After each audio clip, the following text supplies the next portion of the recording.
and welcome to the June County Board of Commissioners meeting. Man, time flies. It's June already. Wow. At this time, I'd like to call forward the Reverend Tom Wilson for an invocation. Reverend, good to see you this morning. Good to see you, sir.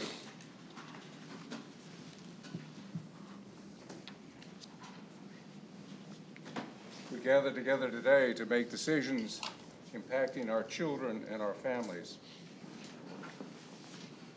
78 years ago, on this day, on the beach, on the shores of Normandy, we took a stand against bitter people who took out their frustrations on innocent people and nations with weapons of war, and 4,000 people died that weekend. This year, bitter people using weapons of war to slaughter our children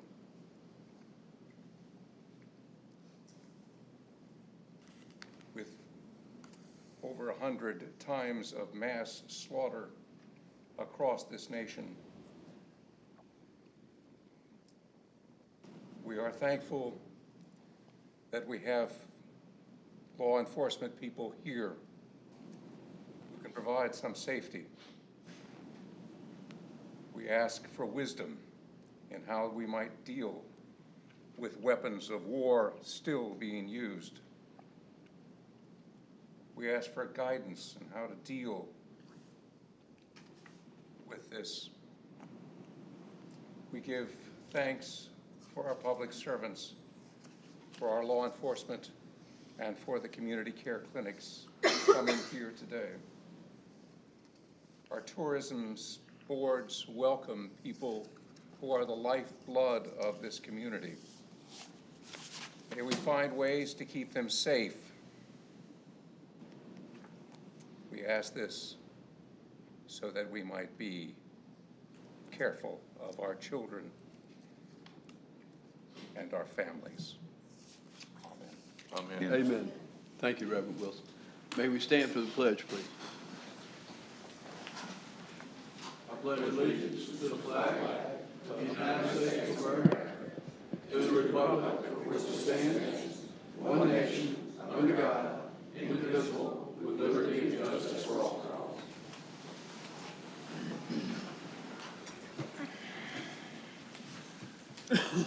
County Manager? Yes, sir, Mr. Chairman. Item 1 on the agenda is the chairman's opening remarks. Thank you, County Manager. Have a few things this morning I'd like to bring to your attention, if I may. National Park Service is, all of you are fully aware of the recent storms that we had off the coast. Has had to do quite a bit of cleanup. They've spent over $200,000 in trying to clean these homes that have fallen into the ocean. And I just want to remind everyone that might be listening here today, and the public and those of you here, just be careful. A lot of this debris is actually, some of it's in the sand, so forth, and they're just encouraging you to be very cautious in that area down there if you're going to the beach. Maybe wear some shoes or something, because there are some objects that are still poking out of the sand down there that they're trying to clean up. So just be cautious if you're in that area. Jug Handle Bridge has been was extended another week, so hopefully this is the next week that they're talking about. So I think they've fixed that problem that they had in the expansion joint. So I'm hoping that sometime this week, NCDOT, and when you can probably correct me later on when you're up here, if I'm correct about that. I'm hoping that that they'll be able to open that sometime this week. Commissioner Couch tells me that I things are really, really going well in Avon. As most of you know, we've got a nourishment project going on there, and Buxton a little later on. And Great Lakes has in the process of mobilizing and getting everything set up. And Commissioner Couch tells me things are running really, really smooth there. So we're excited about that nourishment project in Avon and in Buxton. That'll be completed, what, Bobby, in sometime in August. So that's great news. Well, we've already had the first storm. First part of June went across Florida, out to sea, thank the Lord. But National Oceanographic and Atmosphere Administration has echoed the same sentiments that Colorado has said, that we will have another active hurricane season. We are already in the season, first of the season, early part of it, June 1 to November 30. But NOAA says that we would expect the 7th consecutive above average hurricane season this year. For the 2022 Atlantic season, they predict that 65% chance of above normal season, 25% chance of near normal season, and a 10% chance of a below normal season. They're forecasting a range from 14 to 21 named storms, winds of 39 miles or higher, of which 6 to 10 of those could become hurricanes, of winds exceeding 74 miles per hour, including 3 to 6 major hurricanes of category 3, 4, 5, with winds in excess of 111 miles per hour. So let's keep our fingers crossed that we'll get a pass this season, and hope and praying that that will come to fruition. And then certainly last but not least, Reverend Wilson, thank you for pointing out Normandy and what's happening in this world of ours. My 90-year-old father, God rest his soul, landed in Normandy and survived. Came home from the war in the Army, and his brother-in-law talked him into joining the Marine Corps. Earn an extra few bucks. Lo and behold, his unit was called up, and he was on the front lines in Korea. So my dad was my hero, and served this country well. We need to thank our veterans who have lost their lives for our country. With that being said, I know there's several of you from the ministry here today. Our country needs a wake-up. We really need a wake-up. I was born and raised in a Christian home, and what I've seen in recent weeks with Ukraine, and you've heard me talk about that. Now I'm talking this morning about Robb Elementary School.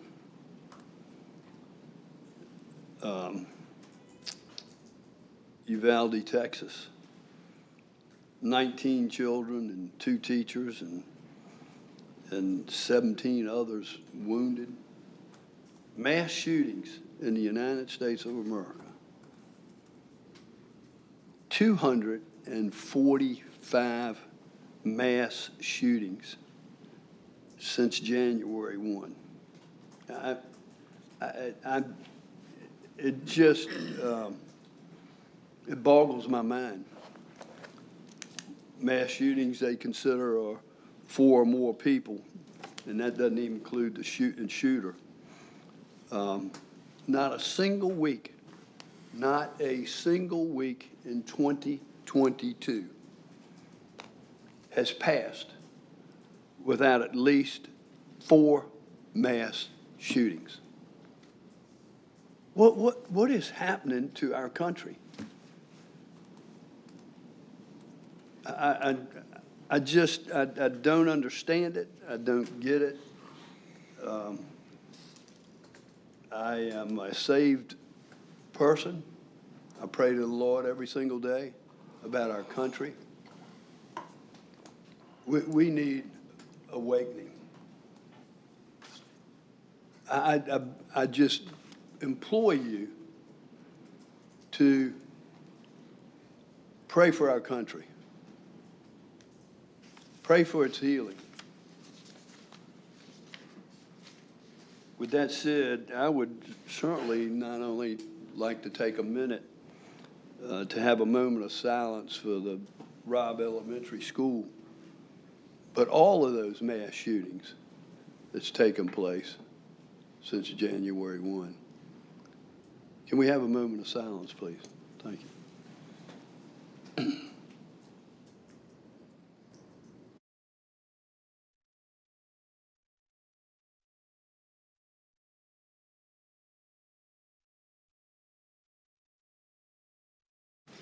County Manager, that certainly completes my chairman's comments for the moment.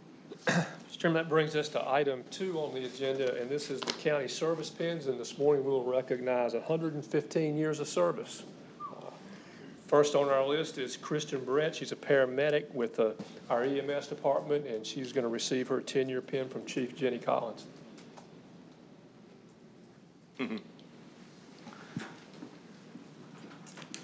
Good morning, ladies. Good morning, Mr. Chairman. Welcome. Commissioners. I'd like to introduce Kristen Burrett. She started in her public safety career actually in 2005 as a lifeguard with Kill Devil Hills and became a lifeguard supervisor, and then became interested in EMS after she took an EMT course and while she was lifeguarding, and we hired her in 2012. 2 months later, she received her intermediate EMT, which is now known as an advanced EMT, and in 2015 received her paramedic and was promoted to such. 2018, to current, she's assigned to med flight as a flight medic. She's also a field training officer with us and received her associate's degree in applied science from Lenore. And she has a bachelor degree in Appalachian State in graphic arts and image technology. She is one of our resident artists. That very nice billboard that we drive around with in our ambulances with the wave design is all because of Kristen. The graphics on the helicopter, the graphics on our uniform shirts that are embroidered is all Christian. So it's been great to be able to have her on staff, and she designs many of our t-shirts that we may use for EMS week and things like that. She does have an EMS family here that her husband is Captain Steve Burrett, and they have an adorable little boy, Carter, who visits us often. So, Kristen, thank you very much for 10 years of service, and here's to many, many more. Thank you. Appreciate it. Thank you.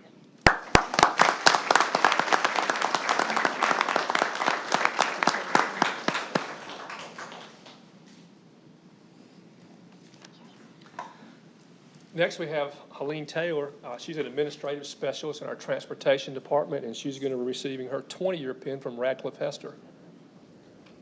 No, actually, Tim's doing it. Oh, so Tim's going to do it, from Tim then. There was a change up.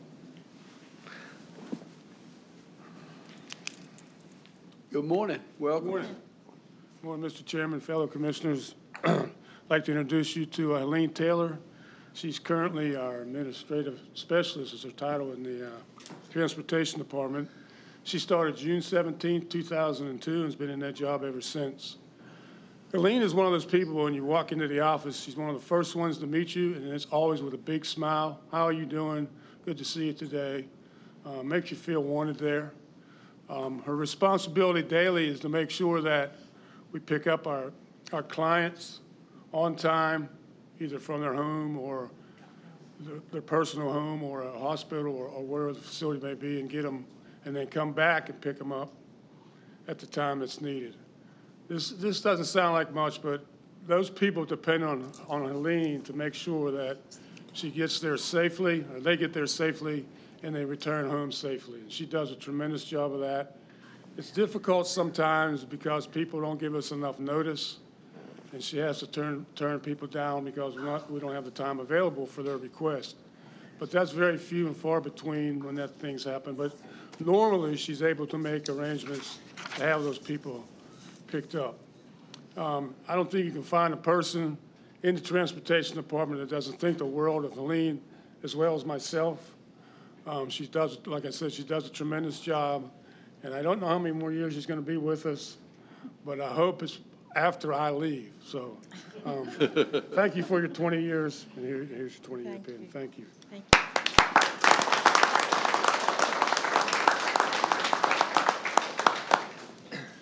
Next, we have Dorothy Hester, our Master Public Information Officer, and she's going to receive her 25-year pin. What? Yay. So normally when I come up here, I say I need to introduce, but I don't need to introduce Dorothy to any of you all for sure. You deal with her almost every day and in multiple things. I don't really need to introduce her to the community because she's active in the community. The community knows her not just from her work in Dare County, but from the things that she does out in the community. And then for the press, I don't need to introduce her to the press because she's worked with the press, everything from all of the national networks to the Martha Stewart network, I think one time came to us. We had Al Jazeera, of all things, come to us before. Every network that you can think of at one time or another, Dorothy's worked with them. Recently, we've had networks from Japan and Australia here. And so she is well known and well thought of in all of the communities I just described. But just for a little history, Dorothy came to us in June of 1997 as a public relations coordinator. In 2005, she became the public information officer. And then in 2019, she earned the designation of Master Public Information Officer. And I say earned because that takes work, it takes classwork, it takes presentations. And then she's selected from a national group of people, and she was one of those that was selected. So it's something well-earned and well-deserved. Some people are born to a job, and I think Dorothy was born to this job. She does it well. She does it with a smile. She's there. She communicates. She gets along well with everybody. She has a talent, a way of saying things or a way of looking at things that helps so much when we're out there, especially in times of crisis when tensions are high. She's got a calm and level manner that keeps things under control and makes sure that we get the message out clearly and correctly so that people know how to react. She has skills that not only that she's born with, but that experience allows, and her experience makes her a critical person in our management team. She's my red flag. She's the person that calls me, or when I ask, says, now wait a minute, think about this a little bit. Have you considered this? And everybody needs a red flag. Sometimes you get caught up in what you're doing, and somebody from the outside that's looking at it from 30,000 feet can help you and guide you, and Dorothy does that for me. Probably the most important part of that for me is she just doesn't do it when I ask her to. She will call me when she sees something that she thinks we at least ought to consider without asking, and that is a great help, and it keeps the county on solid footing. Keep going through my notes here, Dorothy. I think that as we communicate and do things, she has sort of the pulse of the community, and I know that she helps write and edit a lot of the things that we do. Her team is standing back over here. She's created this team over the years, and the work that they do is unparalleled. They've gone from, I think Dorothy had a yellow pad and a pen and maybe a fax machine, to now we have every form of social media, all the technology. camera equipment that's unparalleled, and a team of folks that are professional in every way. And that's all a tribute to her leadership and her talent and her growth. And her dragging me and us kicking and screaming into the 2000s so that we're doing things that are up to date and communicating in the way that people receive information today. I could go on, but I can't say enough good things and can't appreciate more the 25 years that she's given to the county. As the face of the county, we've been in good hands, and as the face of the county, we'll be in good hands as we go into the future, and we hope we get a bunch more years out of you, Dorothy. So Thank you, Bob. thank you for your 25 years. Well done. Appreciate it. Thank you. All right, Bobby, she's going to take my picture.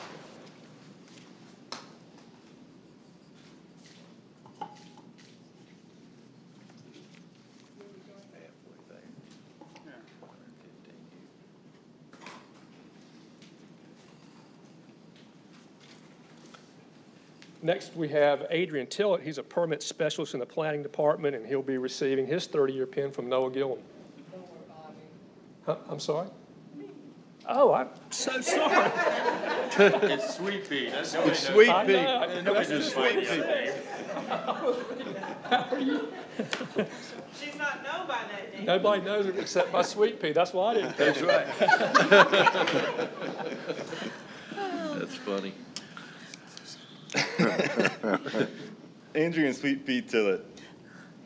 You got it. Sweet Pea started her career in Dare County in 1992, working as a detention officer / transport officer with the Dare County Detention Center. In 1996, she transferred to the Register of Deeds Department, where she served as the Deputy Register of Deeds for 18 years. In 2014, she took a role with the Planning Department, where she has served for the last 8 years as a permit specialist. Sweet Pea is the first face of the scene when you come into our North Beach satellite office. She always greets everyone with a warm welcome and usually a laugh or a joke. Sweet Pea is a wealth of knowledge and a vital part of the planning and building department and our permit process. She is responsible for permit entry, issuance of permits, record keeping, and scheduling of inspections, and making sure the inspector is where they need to be and when they need to be there. She even finds time to issue dog tags for the county. I could stand up here and talk about Sweet Pea, but I figured it was, a good opportunity for our staff to share comments about her as well. And so these are some of the things they came up with. She always has a story to tell, making you smile and laugh. She is a hard worker who keeps her office running the way she wants it ran and trains her inspector the way she wants them trained. Sweet Pea has the friendliest demeanor and is always supportive. She is generous with her time and knowledge, always there to help out others. You will never hear her say, "I don't have the time," or "No, I'm too busy." Sweet Pea is a joy to be around and it's a privilege to work with her. Congratulations on your service anniversary today. You are such a significant part of our team. I couldn't imagine our workplace without you. Can you please commit to another 10 years? I'll try to see what I can do. Sweet Pea has always been more than an employee. She was family, dependable, hardworking, and loyal. Congratulations on your 30 years. Sweet Pea, it's been a pleasure to work alongside you for the last 7 years, and it's an honor to be able to call you my coworker, neighbor, and even more so a friend. I hope you stick around for some more time to come. The planning department will not be the same when you leave. You know. Thank you, Noah.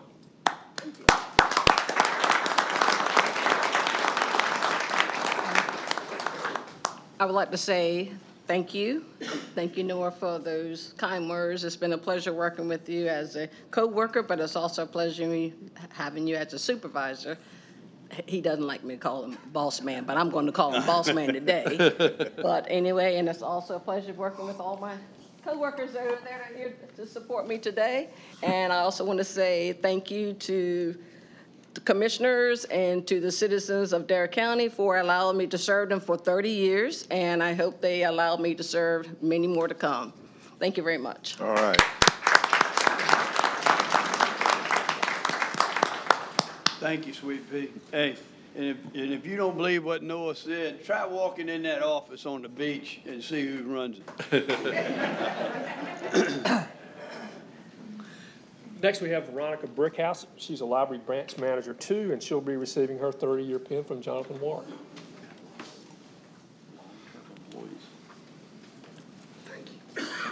was marveling at it, frankly. Bobby, did you say 30-year period? 30 years. Yeah. She don't even look like she's 30 years old. I was, you stole my thunder. Good morning, thank you, Bobby. Hi, Mr. Jonathan. Chairman, I look at Veronica, and I think that you all hired her when she was in middle school. Evidently. 30 years is a long time, and for public libraries, when Veronica started, we were still using the old card catalog where we had to file everything. The thought of computers in a small public library was the stuff of science fiction. So you've seen a lot of changes in 30 years. She started as a library assistant, and in 2008 was promoted to branch manager in Manio. For about 20 years, she was responsible for what we call our home visit program. And that's where we do a monthly visit to the elderly or the homebound, people who permanently or temporarily are unable to get out of their home. And we figured that during the time she did our homebound delivery service, she delivered over 30,000 items to people's homes, books, large print books. And the program was successful because she took the time to really get to know these people as individuals, find out what they like to read, and she would always come back from her home visits with great stories from sitting and chatting with these people. As branch manager, she's in charge of our daily operations at Manio, staff supervision and scheduling, book ordering, and she has worked really hard to make the library a welcoming place for everyone in the community. During her time as manager, just under 700,000 items have been borrowed from that library. What has always made her a unique and outstanding employee is her focus on our customers. If we're talking about a new service, if we're talking about changing something procedurally, Veronica is the one that says, well, how is this going to impact our users? How is this going to impact our customers? On the personal note, she's very active in her church. She is the mother of two beautiful, I was going to say children, adult women. The youngest will be going off to college this fall. I don't know how that happened. I remember when she was born. It's kind of bittersweet to be giving her her 30-year pin because she has announced her intention to retire. And after 30 years, I don't think we can really try to talk her out of it. It's good for her, not so good for us. So I want to thank you for your 30 years of service, and I hope your retirement is very long and fulfilling. Thank you. Thank you. Thank you. Well done. Congratulations.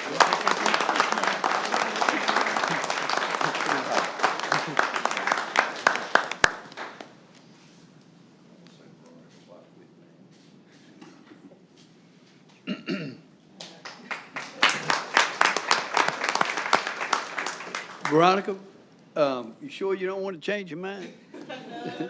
Well, thank you so much for all those years. And is that your daughter to your left? That is my daughter. And where will you be going to school? All right. Cool. Congratulations. Congratulations. Well, that's fantastic. We, in all sincerity, Veronica, we wish you the best in your retirement. I know you've certainly earned it, so wish you the best. Mr. Chairman, that brings us to item 3 on the agenda, the Employee of the Month, and Captain Jack Scarborough will make that presentation.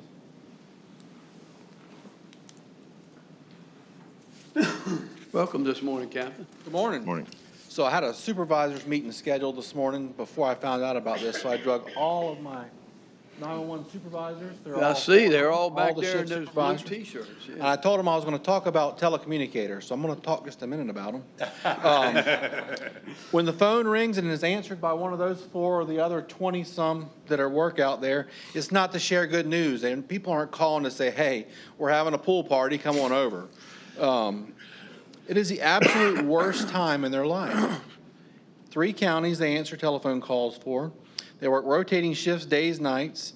The shift rotation it may make them work several holidays in a row, and they might be off several. And due to staffing shortages and also the COVID issues, we've had our share of challenges. But the only way we've been able to survive is through the dedication of all of our telecommunicators. And one shift supervisor has really stood out, and we wanted to recognize her today, Amy Elkins. Amy.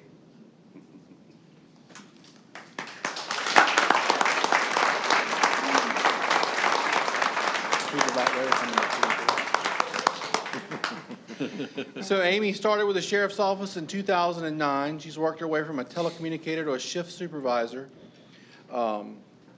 She supervises a shift with an assistant TC and up to 5 TCs, thanks to our staffing increase. She not only covers her shift, but she fills in when anybody needs time off or when somebody calls in sick. She's the first person that'll come in and take care of the shift. She volunteered to work on holidays and Thanksgiving and Christmas due to COVID vacancies. And the thing is once you volunteer for those holidays and work those, you're never going to get it back. She'll never get that time back with her family. And if something happens and she has to work the next Thanksgiving, that's another Thanksgiving loss. It's a very selfless act that all of our telecommunicators, and especially Amy, does. She regularly pitches in for tasks and assistance when needed, and she can be called on a moment's notice. She's very quiet, as you can see. She never misses a beat. She's well prepared at supervisors' meetings. She offers solutions to issues, and she put the needs of her fellow TCs in the community above her own. She brings a sense of calm to any situation in the room, from CPR instructions to diffusing callers' sensitive, life-threatening situations. When anybody in the public safety field gets in a life-threatening situation, whether on the other side of the radio or the phone, she's one of the ones you want to hear on the other end of that radio because she's always calm. She's made my job very easy in the last 10 months as I've taken on this role. She's an absolute pleasure to work with. The assistant director described her as her hero. And another person described her as a type of person she strives to be.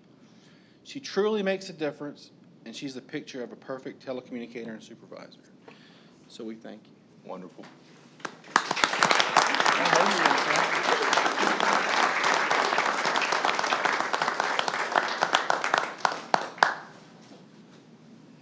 Thank you, Jack. Yes, ma'am.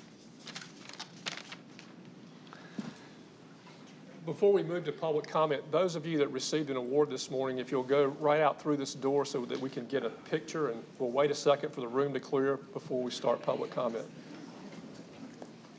Here they go.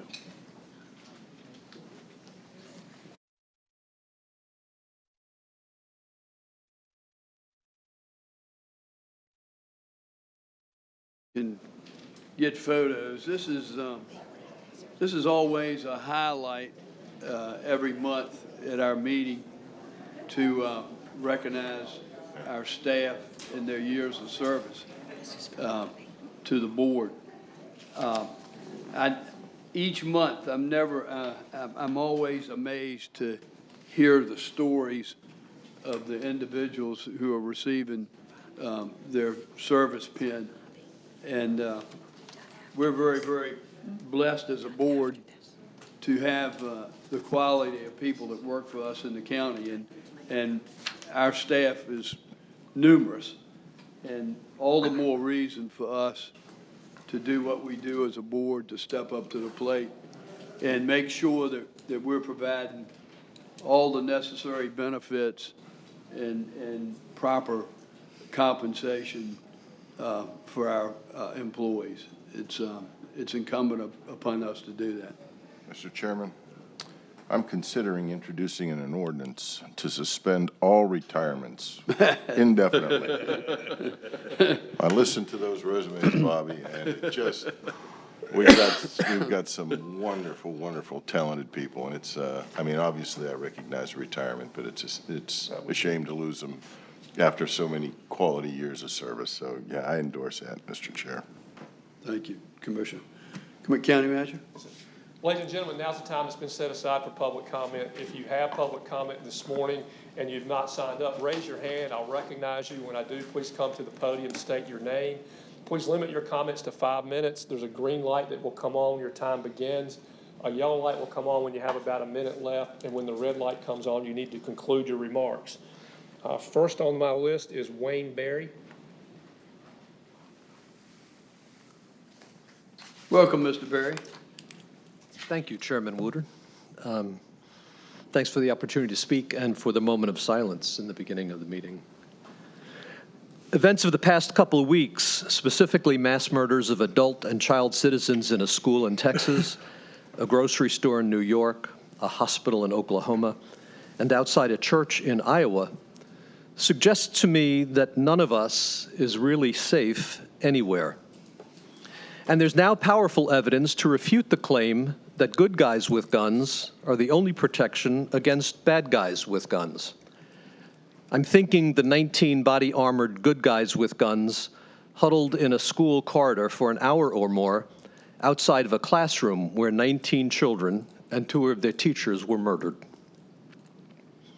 To my fairly informed mind, President Biden last week offered some very compelling direction that Congress should pursue to gain some control of the gun violence epidemic in our culture. And his proposals, as I understand them, closely align with legislation Florida has adopted over the past few years. A firm believer in local control of government and the democratic process of government, I think there's an excellent chance that we in Dare County can develop a policy of gun control that would not only join 24 counties in a sign of solidarity, which is what a February 2020 unanimously adopted proposal of this board did, but would lead the way in getting all 100 counties in North Carolina in addressing the threat that current gun regulation practices present to us and our children. While the issue of gun regulation has become one of the most difficult, divisive, and complex in our country, I would like to propose that at the August meeting of this board, a report be made to the public about progress made on forming and guiding a commission of up to 20 residents entrusted with studying the issues surrounding the proliferation of guns and gun violence in our country and the threat that such proliferation presents to our community. I further propose that Sheila Davies of the Health Department and Ronnie Sloan of the Outer Banks Hospital co-chair that commission, and that Sheriff Doug Dowdy, a representative of the North Dare Ministerial Association, the presiding officer of the parent-teacher organization for Dare County Schools, a school psychologist, and a representative of teachers and their interests in Dare County schools be named to the commission as well. Lastly, I propose that an elementary school student from each of Dare's 5 elementary schools, an individual representing mortuary services, a doctor and a nurse representing emergency services, and a representative of Moms Demand Action be named to the commission as well. Again, thank you for your time. Thank you, Mr. Berry. Would you make us a copy of that, please? Next, Reverend Spotswood Graves.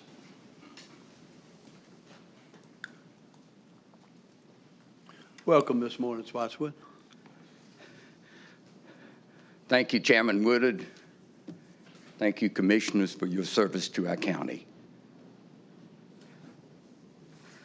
I've stood before you many times to offer prayer and have seen your agenda many times, and I've noticed many times at the top of your agenda is the item, how will these decisions affect our children and families? I and my wife have made Dare County our home since 1978. We raised our 2 children here who still live here. We raised our grandchildren here who still live here. I have had children in the Dare County schools since 1985 and still have them in the Dare County schools. At present, how's your grandchild? My 7-year-old grandson is in the Kitty Hawk Elementary School. I am grieved over the many shootings that are taking place in our country, in schools, in churches, in stores.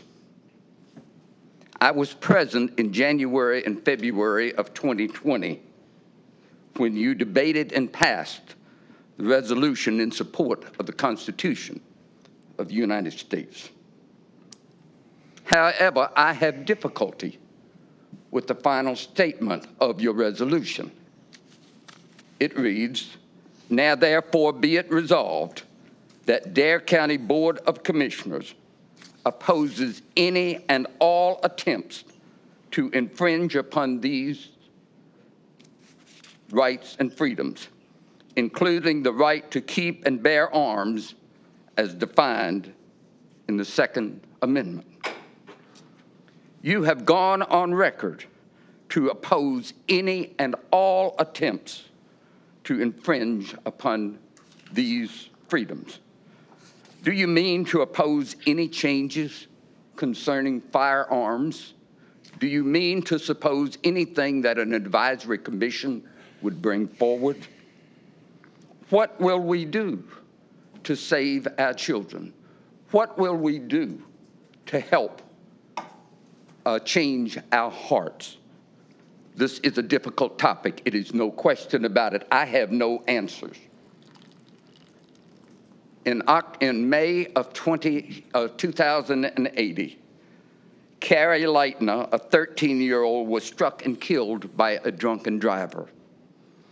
On September 5, 1980, her mother, Candace Leitner, organized Mothers Against Drunk Driving. We know that as MAD. In April of 1982, President Ronald Reagan created the Presidential Commission on Drunk Driving, and MAD was a member of that commission. That same year, a significant piece of legislation was passed, the Howard Barnes Alcohol Safety Law, which provided $125 million to provide incentive grants to states to pass the 10% blood alcohol content, reduce it from 15%. MAD in its life has helped to has saved over 330,000 lives. Since 1983, when fatalities from drunken driving began to be recorded, it has reduced 60% the number of fatalities that happened from drunken driving. In 1983, we would have said nothing can be done about drunken driving. Something has been done. Something is being done. And I call it to your attention that you notice that it was a Republican administration that did this in 1982. Something can be done. I ask, do we have the will to change our hearts and do something? Thank you very much. Thank you, Spotswood. Next is the Reverend David Morris.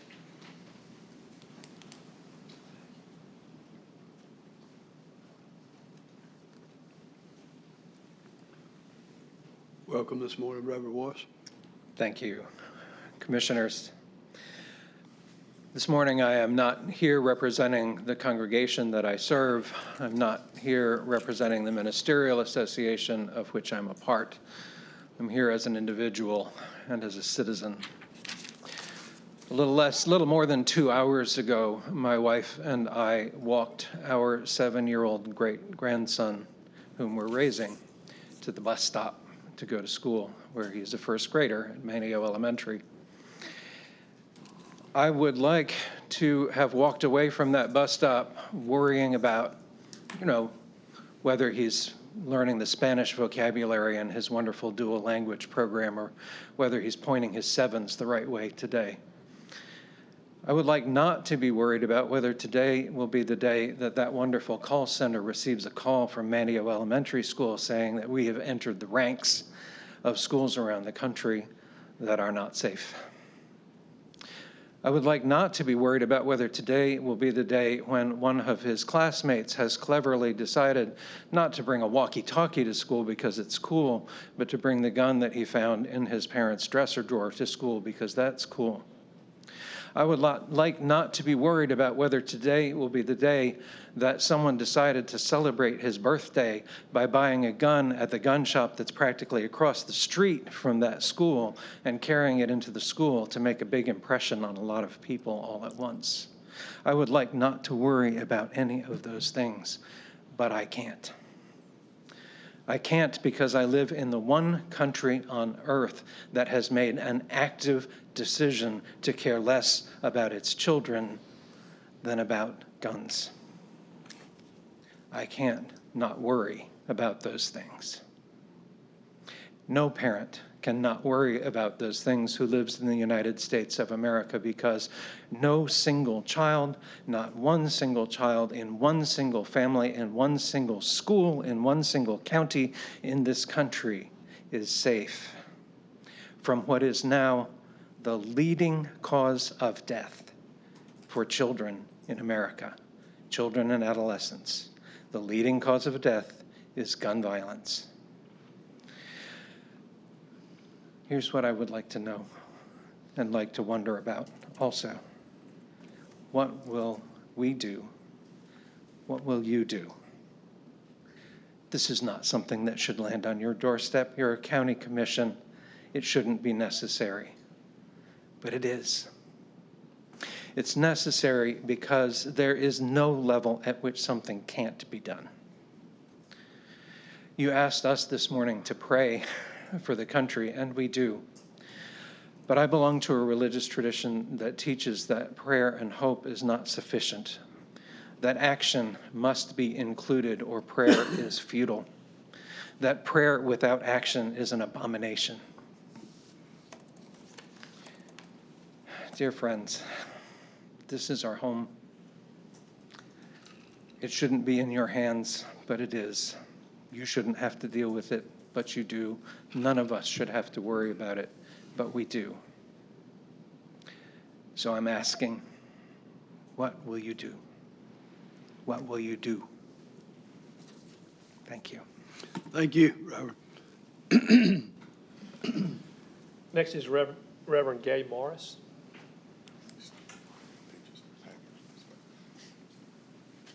Welcome this morning, Ms. Morris. Good morning, Chairman and Commissioners. Thank you for the opportunity to speak.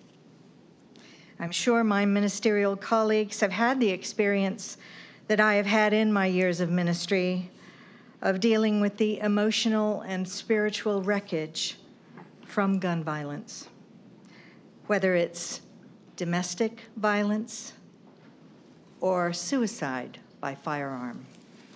But I speak this morning from another perspective.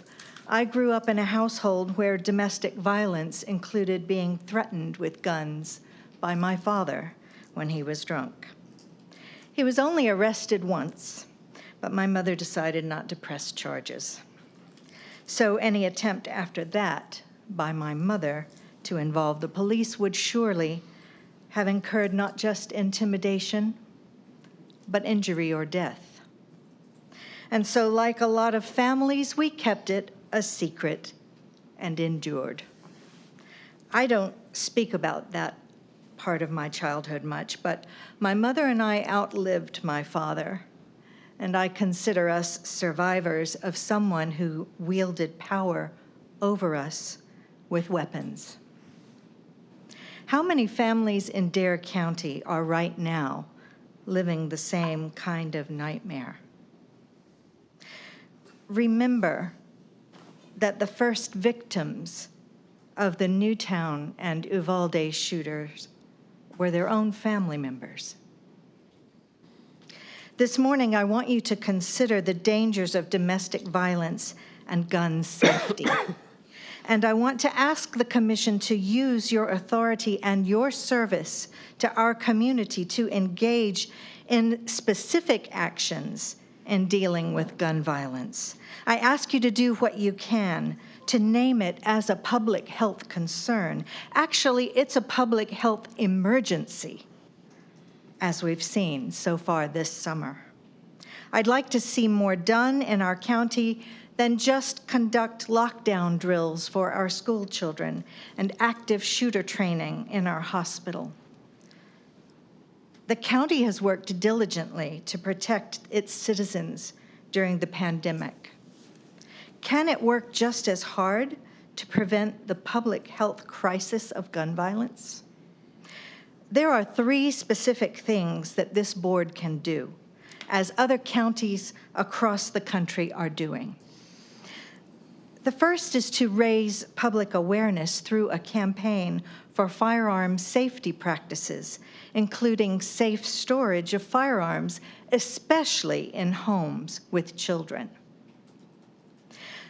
The second is initiate a gun violence prevention initiative through local law enforcement, mental health, and social workers to prevent armed domestic violence, homicide, and suicide by firearms.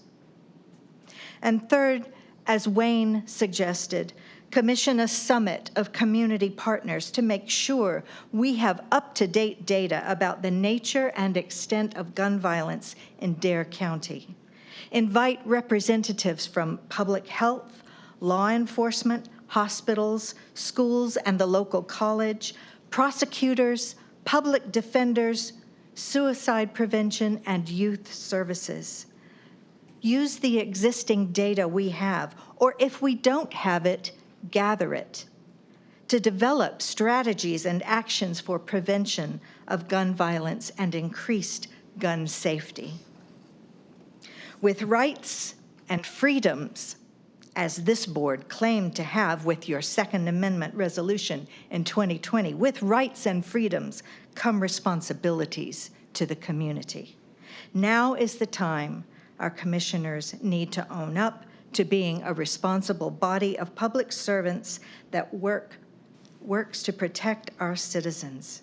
If you don't see this as a problem here, then let's all work together to keep it that way.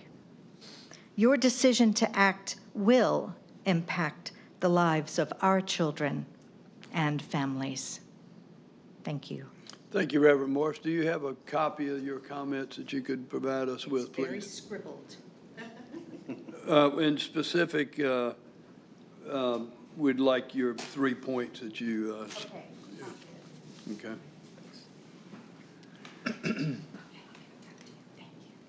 That's all I have on the sign-ups. Anyone else like to speak at public comment this morning? Yes, I would like to. Okay. Yes, ma'am. Come forward. State your name and where you're from.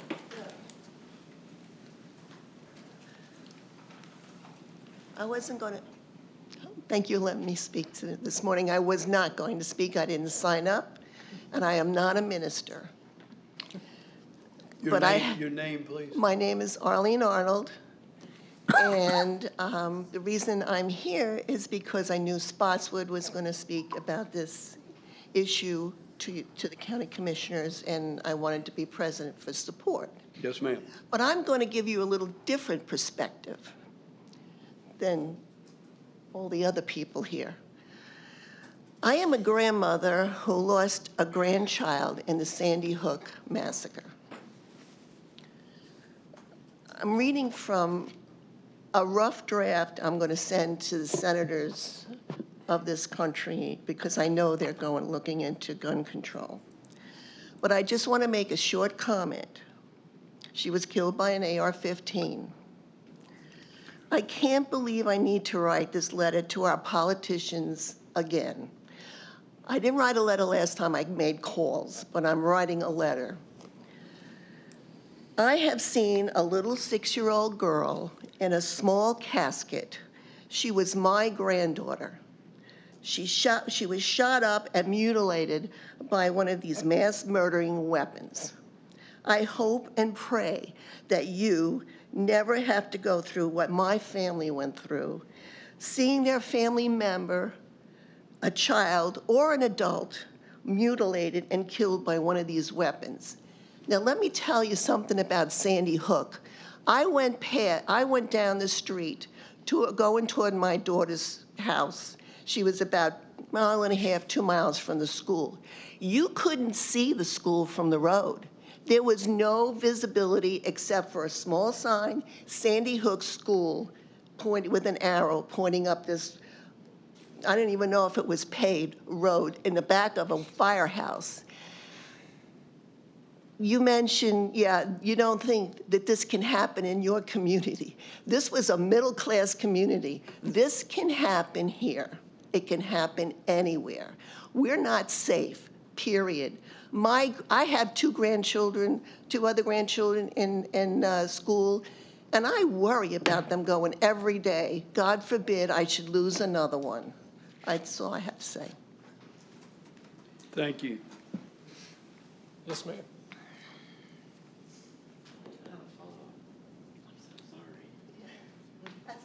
That's the reaction I get. I was in jury duty in Dare County one time, and I had to say, they were questioning me about going on a jury.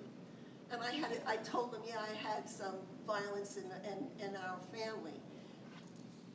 And everybody was like that. That's exactly the reaction everybody gets. And that's just what I'm saying. Sorry. Yes, Hi, ma'am. My name's Janine Emery, and just to speak off of what everyone else has said, I'm just a community member, and I have my grandson who's 3 years old, has just moved here. They relocated from Atlanta to Manio. He will be attending school in several years. I just would like for all of you to keep in mind as you're, thinking and contemplating and making your decisions, that we, the United States of America, are the only developed country in the world who has mass killings of their citizens and accepts and does nothing about it. Thank you. Thank you. Anyone else like to speak at public comment this morning? I see no other hands here. Anybody in Buxton like to speak at public comment? No comment from Buxton. With that, Mr. Chairman, we'd move on to number 5 on the agenda. This is a special use permit from the Red Shed LLC Group Development. And Noah Gillum's here and Mike Morway are here for those presentations.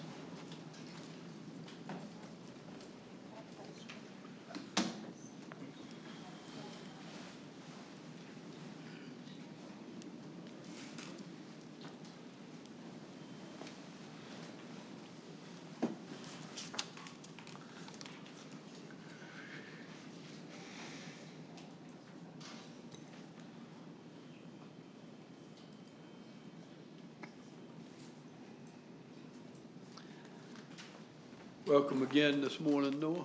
Morning.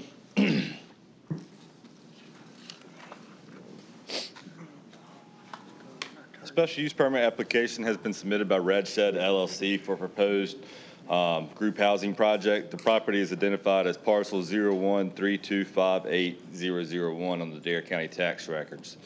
The property is zoned S1 and group developments are allowed in this district subject to special use review.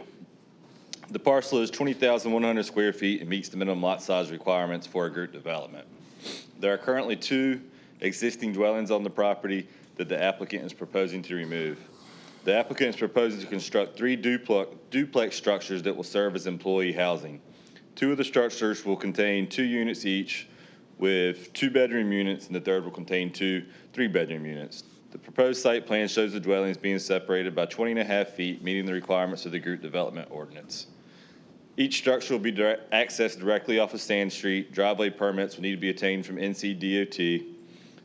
The site plan has been reviewed by the fire marshal, and his comments are attached to the memo.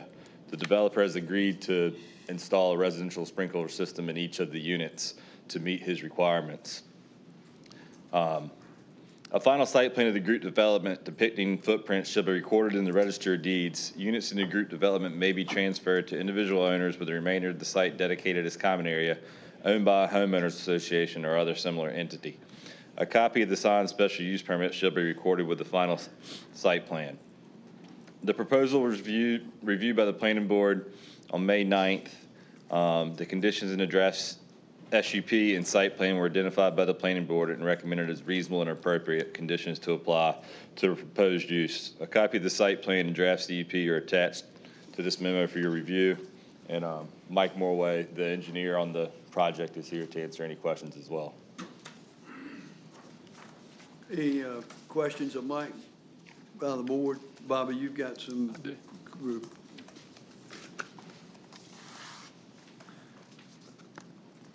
Mike, just to keep the record clean, do you consent to the admission of the file that was submitted to NOAA's office in this matter, as evidence in this matter? Yes. Okay. And do you consent to and agree to the information that NOAA has provided to the board this morning? I don't know if I misheard. I think with the fire marshal, it's just the 3-bedroom structure that needs to be Yes, the sprinkled. one unit, yes. I thought you just stated that each of them did. Yeah, it's only the 3-bedroom unit. The fire hydrants on the street didn't have enough flow for the size of the structure. All right. And then lastly, do you agree to the terms of the permit that's to be issued? Yes. Okay. That's all the questions I have. Okay. And when you mentioned the permit, you're speaking of those 11 conditions, correct? Correct. Okay. One last thing, Mr. Chairman, just for the record. Is anybody else here that would like to present any evidence in this matter? I was open just to speak as a adjacent property. You come and be Come sworn. forward. Okay, I don't know how this works. Sure. Where do I just come here? Yeah, hang come on. right up You to the need to podium, sir. be sworn first. All right. Hang on. Hang on.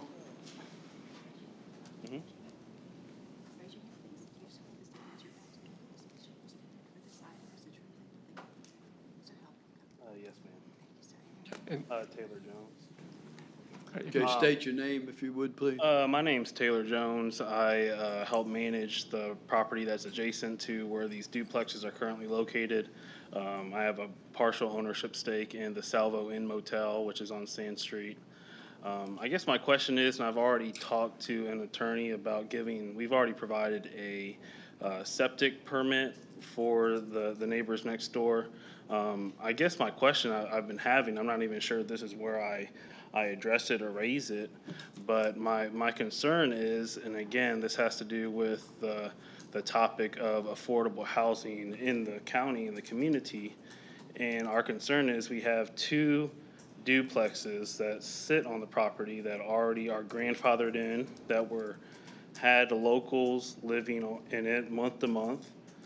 So you had 4 apartments, 4 locals, and now they're being bought up by Red Shed or Rural Water Sports, and being turned into employee housing. So I guess I've just been looking to ask somebody, is there any concern or acknowledgement that we're taking local housing that's been grandfathered in the community and are turning it into employee housing, which I understand they need employee housing. I'm not against that. I'm not against their business. I support and tell everyone that visits our motel, to go and support their business. But I know as someone that manages that little motel that we get a lot of inquiries about long-term housing month to month, and we try to do our best. We've had people in there long-term in the property, and I don't know if it's been acknowledged or if it's been shared that, why exactly do we feel the need to have to tear down 2 structures that are duplexes that could be used for long-term tenants and have to just tear it down to put other employee housing? I don't know if that's a question or who I even asked that to, or. The answer to your question is we can't, much as if you wanted to tear down your hotel and add to it or turn it into single-family residence, that's a property right that you have. We have zoning regulations that say what you can and can't do on a piece of property, and if you do things that are in compliance with those zoning regulations, then you're allowed to do that. These folks have done things on this property that comply with the zoning regulations, and so they're allowed to do what they do. We don't control who can live in a house. We don't have the ability to say, you have to live here to be living in that house. You can't only live here for 6 months or 9 months or whatever term you would pick. We don't have those rules and that authority to go in there and control at that level. And so what they're doing is legal. What you suggest is a problem. It's the reason that we're about to spend $40-something million on trying to get affordable housing units built that would have rent controls and things like that would try to serve the folks that you're talking about. But we can't do it through the land use like you've just described. And maybe it's me not being fully aware and educated on the matter. I guess it's just maybe me being misinformed, but it's just my understanding that you can't just erect multi-family unit housing just anywhere. And so the fact that these were grandfathered in, it just seemed like, why remove these structures if it's so hard to even get this on? Because we don't own that land. And so that owner is doing something that is allowed under our zoning ordinances, and because we don't own it, we can't say, well, you can't do that even though our ordinances allow that. So is it my misunderstanding that anyone could buy land and build multifamily? If it's zoned for multifamily, then yes. Okay, well, part of me is just trying to learn, as I've only lived here now for 2 years, and I've just heard there's meetings and the problems existed, and it's right next to my door, and so I feel the need to at least speak up and If you have questions like that in the future, Noah's the person to talk to. He's the expert, and he can lead you through the process and tell you what the rules are. I just saw the sign on the land and decided to show up today, so. Sure, thanks for coming. All right, well, thank you. Okay, does the board have any questions with respect to this? Do you have any, Commissioner Ross? Just one quick one. How many folks do you contemplate might be able to live in the new 3 structures you're contemplating? How many might be housed? I can't answer that question with my knowledge of it, but I do understand that, I believe it's the intent that they're looking for these units to serve as for couples who are working for them. I guess they have people in that they could possibly be even families that would be in there. And we have a total of So 12, 6 units, 2 people each? 12 bedrooms, yeah. 12 bedrooms. Yeah. 12 bedroom. Yeah, we have 4. Okay, I'm not going to press it. That's fine. Two-bedroom I was just units. curious if you knew how many, that's all. And 2 3-bedroom units. Anyone else have any other? Commissioner Couch? With respect to the good points that the gentleman made, knowing that area, that property's been for sale for 2.5, 3 years. And I think we knew with the current market that there was going to be a buyer at some point. So when things become apparent what the future is going to hold, sometimes you have to make your own accountability. But that property's been for sale for a long time. All right, anyone else? Then I'll ask the board what's their pleasure. I move the special use permit 4-2022 and associated site plan for the proposed group housing development be approved. All right, there's a motion on the floor by Commissioner Ross. Is there a second? I'll second it. Seconded by Commissioner Tobin in-house. Any further discussions? Hearing none, those in favor of the motion signify by saying aye. Aye. Opposed, like sign. Motion carries unanimous. Thank you, Noah. Thank you. Thank you very much. Chairman, item 6 on the agenda, we have Wind Bridgers and others from the Department of Transportation here to make a presentation to you.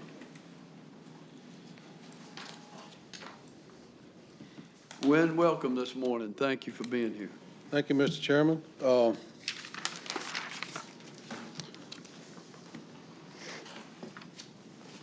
And as your county manager so aptly put it, Dorothy is his red flag. There's a whole row of red flags. Straight. And just to go ahead and get things cleared up, as I was sitting there, Randy sends me a text, waiting on the thermo truck at Rodanthe, which was in Asheville this weekend, will stripe all the poly today on the bridge deck. If thermo truck gets here, they will open the bridge today or tomorrow. Latest is thermo crew will be here around 11, so hopefully today or tomorrow. Super. As many of you know, we had a board member one time who went to meetings and said DOT will get it done by Christmas. We just don't tell you which Christmas. And Rodanthe has been, we're going to get it done this week. We're just not going to tell you which week.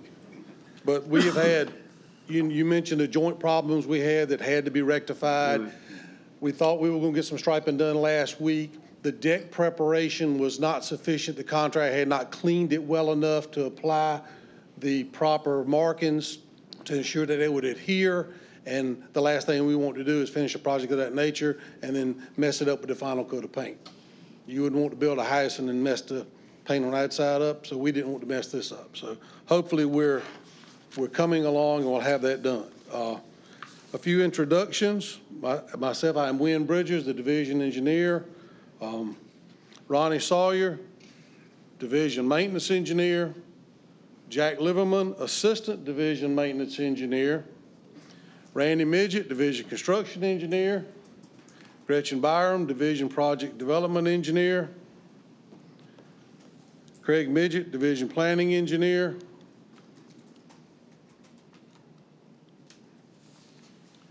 David Otts is our district engineer. And Jeff Ryder, our county maintenance engineer, who's on vacation, will be returning tomorrow. Mentioned experience. Quick math based on my memory, I believe, including myself in that row, there's about 182 years of DOT experience present today. So yes, there is a wealth of knowledge here. Ronnie Sawyer made an observation one time that I don't know of another division where the executive leadership of that division all come from this highway division. Every one of us was born and raised somewhere in division, 14 counties in Division 1. And most every one of us have served our DOT career in Division 1. So we all take it personal. It's our division. These are our roads and our bridges, and we feel like we own them. And if it works, it's great. And if it don't work, we take it personally. I think everybody here takes it personal when something's not right. So, as in some of you may have known yesterday, I was on my way back from Hickory, my phone rings, the board member says, somebody's striping on north of the bridge going toward, he said 168 in Grandy, but it doesn't really make any difference. They were out there on a Sunday afternoon messing it up. Text Randy, text David, get on the phone, find somebody, get them out of the highway on Sunday afternoon. So we take it personally. We have a presentation. I believe most of you have it. We're going to review some of our Dare County projects. The delivery projects that are in the STIP. On NC 12, the Slash Canal, replace bridge number 8. When, just real quick for some of us that might not remember all the acronyms, STIP stands for? Is the State Transportation, Strategic Transportation Improvement Program. Used to be the TIP, then it became the STIP, but it is the big pot of money that builds the big construction projects. And there's been a lot of discussion on this program. I believe some of the last things that rolled out were, given inflation, given the cost increases that all of y'all have had to deal with in your personal lives and in county business, I believe the STIP was approximately $13 billion over-programmed. We had to redo the estimates on every project in the STIP to get real current information. Based on some federal funding, we received some money, so now I think we're in the process of being about $8 billion over program. But we will continue to deliver projects as the funds are available and as they meet their schedule. We mentioned Slash Canal in Hatteras and US 64 over Croatan Sound, the epoxy overlay and deck crack repair. I believe that is Pirates Cove, is that correct? Pirates Cove? Yes. I was just going to ask you where these were. That contract has been let. It has been awarded. There has been a pre-con on that contract. The contractor will begin imminently working on the substructure. He won't be in the lanes, but he'll be below the bridge working on the lower sections. The deck work will come about after Labor Day, as we normally try to have our seasonal limitations and not allow, lane closures during the critical times of the year. That will advance this fall.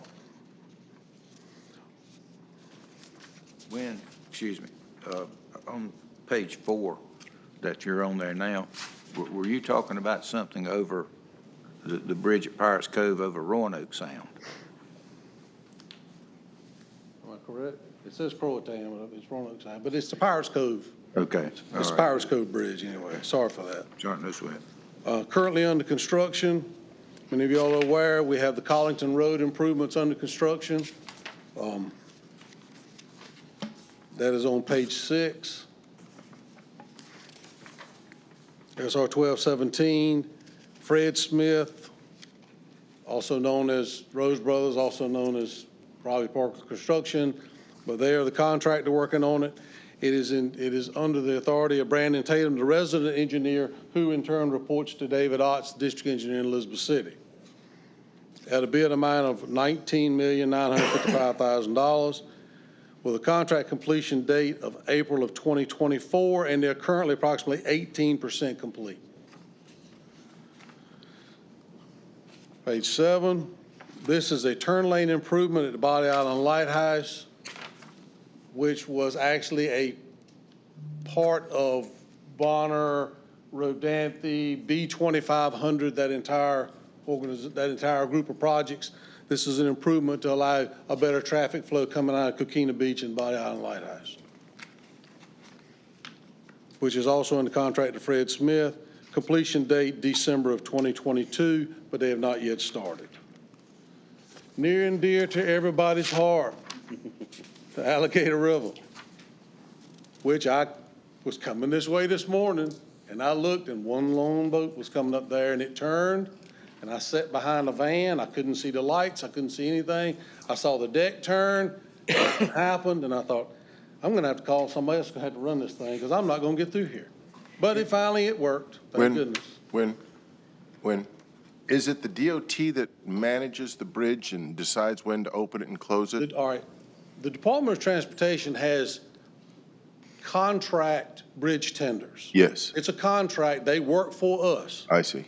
The thing about Alligator, which a lot of people have asked, some bridges have a scheduled opening. You don't open it anytime. You've got my question. That's my question, Wynn. Exactly. Alligator is governed by the Coast Guard, well, by the Corps and the Coast Guard. Given that that's the intercoastal waterway, Correct. there's been requests before to change and to set the Alligator at a scheduled opening. Yeah, it makes sense. They will not allow that.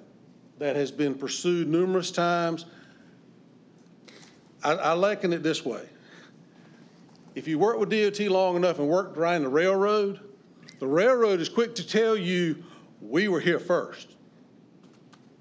And given the fact that the railroad was there first, DOT is subservient to the railroad. Maritime navigation was here first. We're subservient to maritime navigation. That's Alexander Hamilton stuff. That goes back to the early 1800s.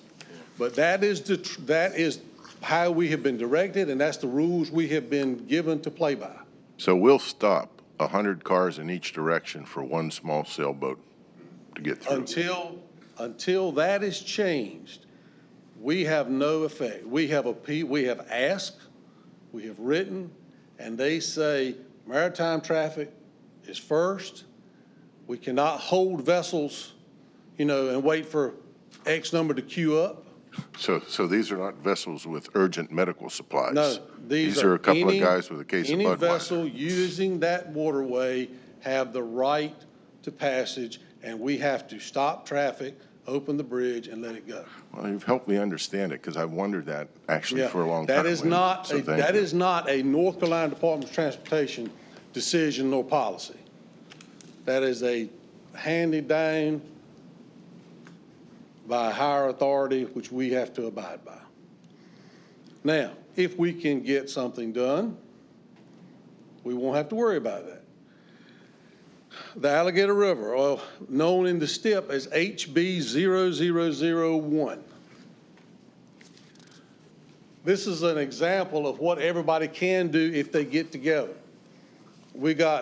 I was not involved in the initial discussions of this, but what was decided was essentially all the principal parties got together in a room and decided we need to build a bridge. We need to figure out how to get the permit done. We need to figure out how to make this work.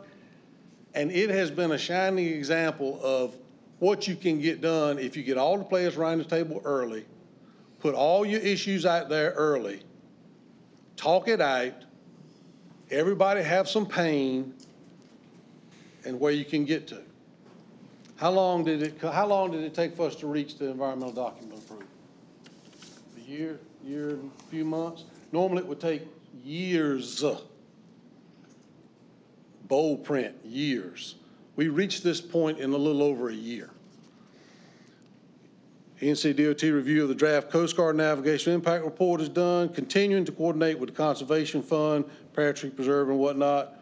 Bridge design is continuing. You've no doubt seen used to see the small barges out there, the drill rigs, taking subsurface samples to determine what kind of foundations. There have been ongoing conversations with what type of foundations to put in, what type of pile systems to put in. Continuing the preliminary bridge design, bent pier location, span lengths, etc.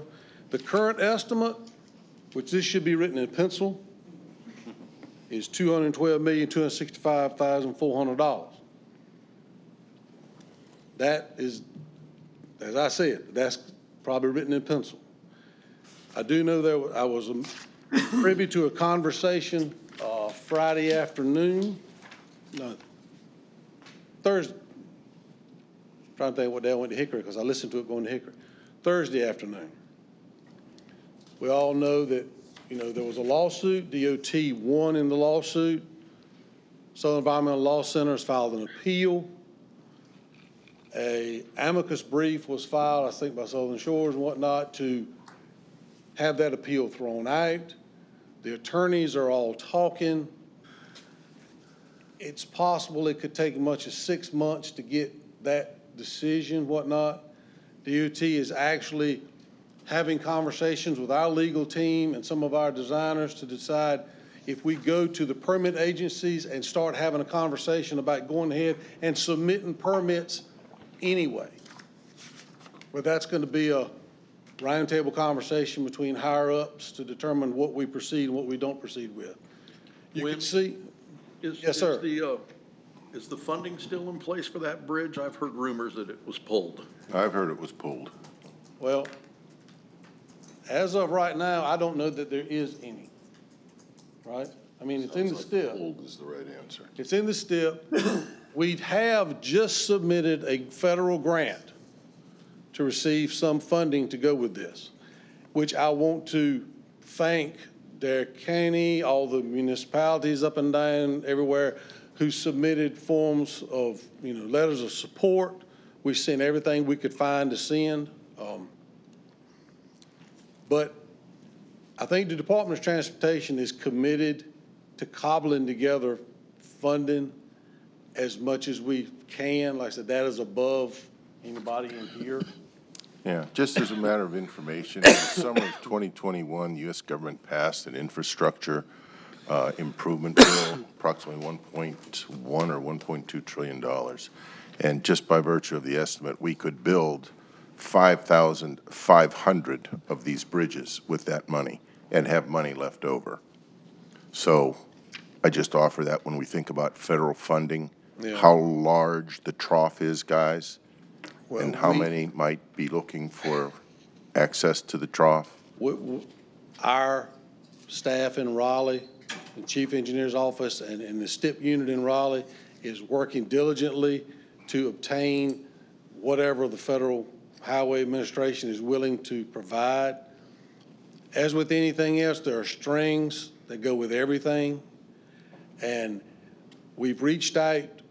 This grant we just submitted was for, I believe, 60% of the funding, which they would then hopefully pony up another 20% of federal funding we already had within the state of North Carolina, and then there would be another 20% that would be state funded, pursuant on obtaining the grant. If we don't get that grant, DOT is committed to putting it together, submitting another grant at the next invite call for grants. If that doesn't work, we'll submit another one. So yeah, they feel good about, then, you can feel good about a whole lot of things, but they feel good about the grant and the case that they've made as to why this is necessary. It's a strong case, Win. It is. I'm sort of pontificating here, but I think get anybody in frustrated. here takes it personally because we want to see it.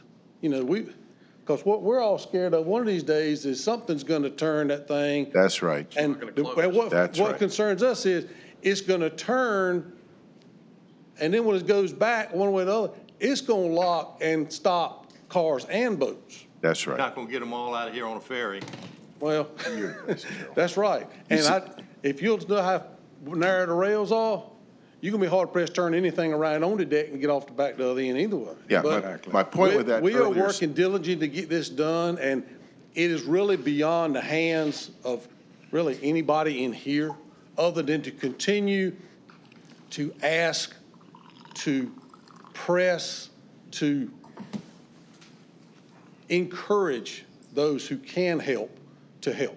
Wayne, that was going to be my question, is what can we do? I mean, we've had a number of resolutions, as you're aware of. You've probably seen every one of them. And you say continue to press. What can we do to help from our end? I mean, we've had the surrounding counties sign on to those resolutions and submit those in support, and we're willing to go at it again. Just tell us what we need to do. I think just continuing to professionally encourage all of those who have the authority to find a way. I think many of us realize that state funding only is probably a huge lift of a bridge of this nature. The thing about it is we're all governed also by legislation. The STIP is legislation that was written. It's not just a policy that somebody came up with. It is a legislation. And it does not provide for just bridge replacement. And if bridge replacement funds were used for this, I believe you could not build another bridge in the state of North Carolina using the bridge replacement fund. And as I mentioned, a board member one time before, a previous board member said, DOT's got all color monopoly money. There's pink money, green money, and yellow money, and blue money, and you can't use pink for yellow and yellow for green and green for red. And it's hard to understand, especially it's hard for people who are not involved to understand the limits with each pot. But there are limits. So continuing to press for federal funding, just encourage them to look favorably upon this. This has gone to the FHWA for review. You know, we pray every day that it's going to come back with a positive thing. It's only been gone about a week or 10 days. So it takes a while. I don't know. FHWA, Federal Highway Administration. Secretary Pete Buttigieg and his entourage. Yeah, see, the reason I bring that earlier statistic up, I have heard repeatedly of the absolute necessity of an infrastructure bill, that this country's roads and bridges are crumbling. And when I think about the money that was allocated and approved, where are the 5,499 other projects ahead of us that we aren't able to get? I know, not you, I'm not asking you to answer it. We don't know. I sit here and I scratch my head because that amount of money is enormous.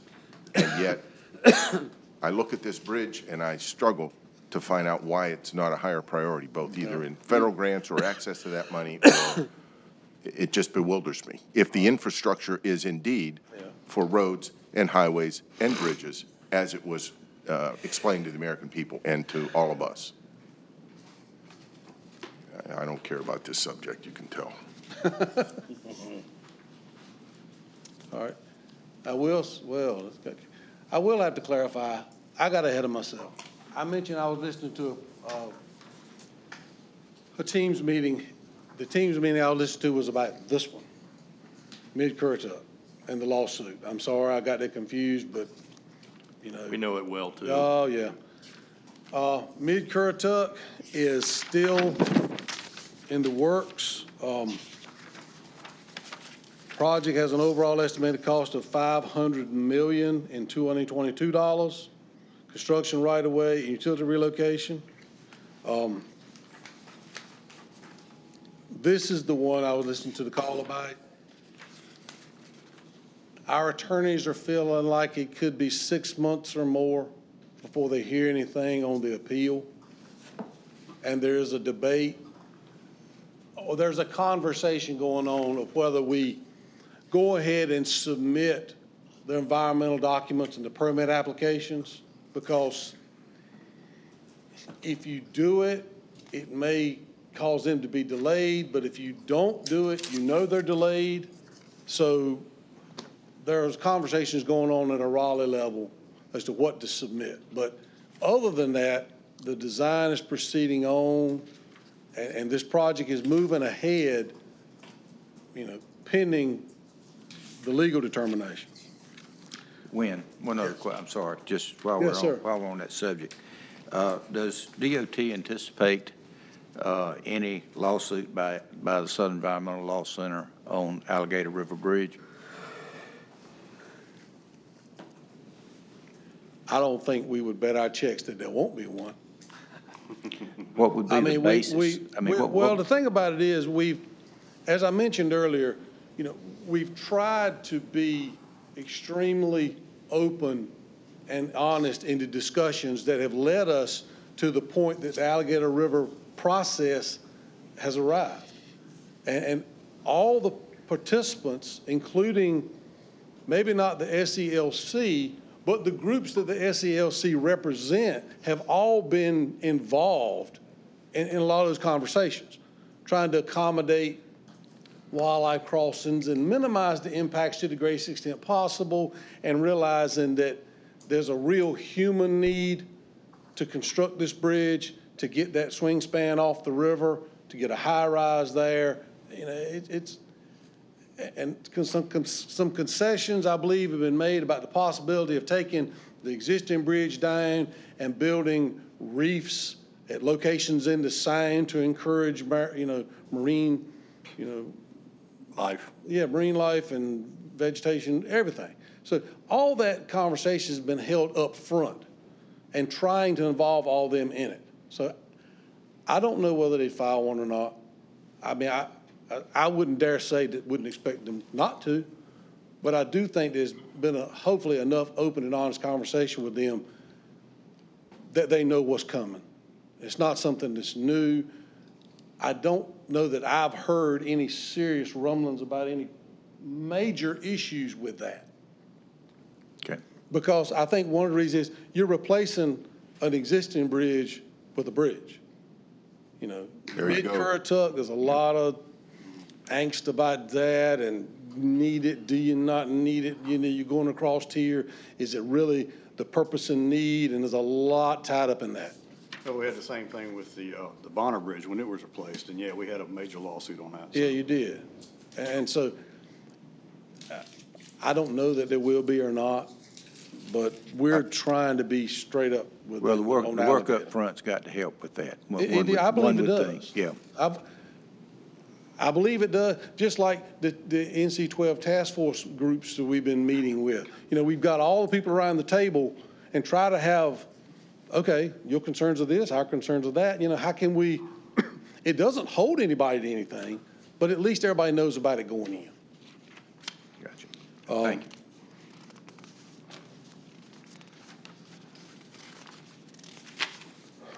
We're good. You can look back down at the rest of the data, and then we'll move on to Dare County resurfacing. I don't see any need to go through this individually. Each of you can look at it and see. A lot of small secondary resurfacing in 21 and 22. US 158 from Nags Head down through Whalebone, and then 64 from Whalebone over to the foot of the Virginia Dare Bridge. Please be advised, you see years in there, 21, 22, 22. Yeah, could we look at page 16 real quick? That says 2022, that'd be this year. That's the year, now correct me, that's the year the contracts were let. Why'd we go black on? Oh. I don't know. Page 16, yeah. They're essentially, like you said, they're 18-month contracts. This is the year they're let. The contractor then has 18 months from a given date to finish it. We do actually have some contracts out there that are behind. So this actually could be completed sometime in '24 and still be okay on time. It was a bit misleading, guys. When I read 22, I got this sudden rush of excitement, but then I thought I better ask. Well, we designate it as the year that the contract is let. That's a 22 contract, and he has 18 months to complete it, if he completes it on time. I'm not going to stand here and say that they're all going to complete their contracts on time. Wayne, just one other point. On page 14, you list on that map on the left there, you list Burnside Road and then Bowsertown Road. Yes, sir. We're looking at doing a pretty significant, potentially, it's pretty certain, workforce housing back in that area off of Bowsertown there, just behind where the boat ramp is. And there's going to be a lot of construction vehicles coming through there. Is that any concern? Would it be, what I'm asking is, I guess, is it better to wait till all that construction is done before you do Bowsertown Road? I'll defer to David Otts. I mean, his office is administering the contract, and we do have that occur in other places. And if the conversations need to be held between him and the county and whatnot, he is completely within his authority to decide, based on impacts, we'd be better off to delay that job, move that particular bit of money to somewhere else for right now, and come back and fix it later. Well, we'll be a little bit smarter on that in just a few more days. But if you would stay in touch with the county manager on that, that would be, okay. Well, he'll be able to guide you with that. Why we wanted them here. Yep. Because that's the subject matter experts right there. David and I can make a ride on it with good condition. That'd be good. Before we leave the island. 10-4. I have one question on page 14 as well. I know you recently just did the resurfacing from the Wright Brothers Bridge up to the Welcome Center, and including the turn lanes that turn into Southern Shores. That inside turn lane is already failing. It has some pretty significant ripples in it, and I just see it getting worse and worse as time goes on, so I just want to bring that to your attention. Well, I think probably hearing that, Randy and David will probably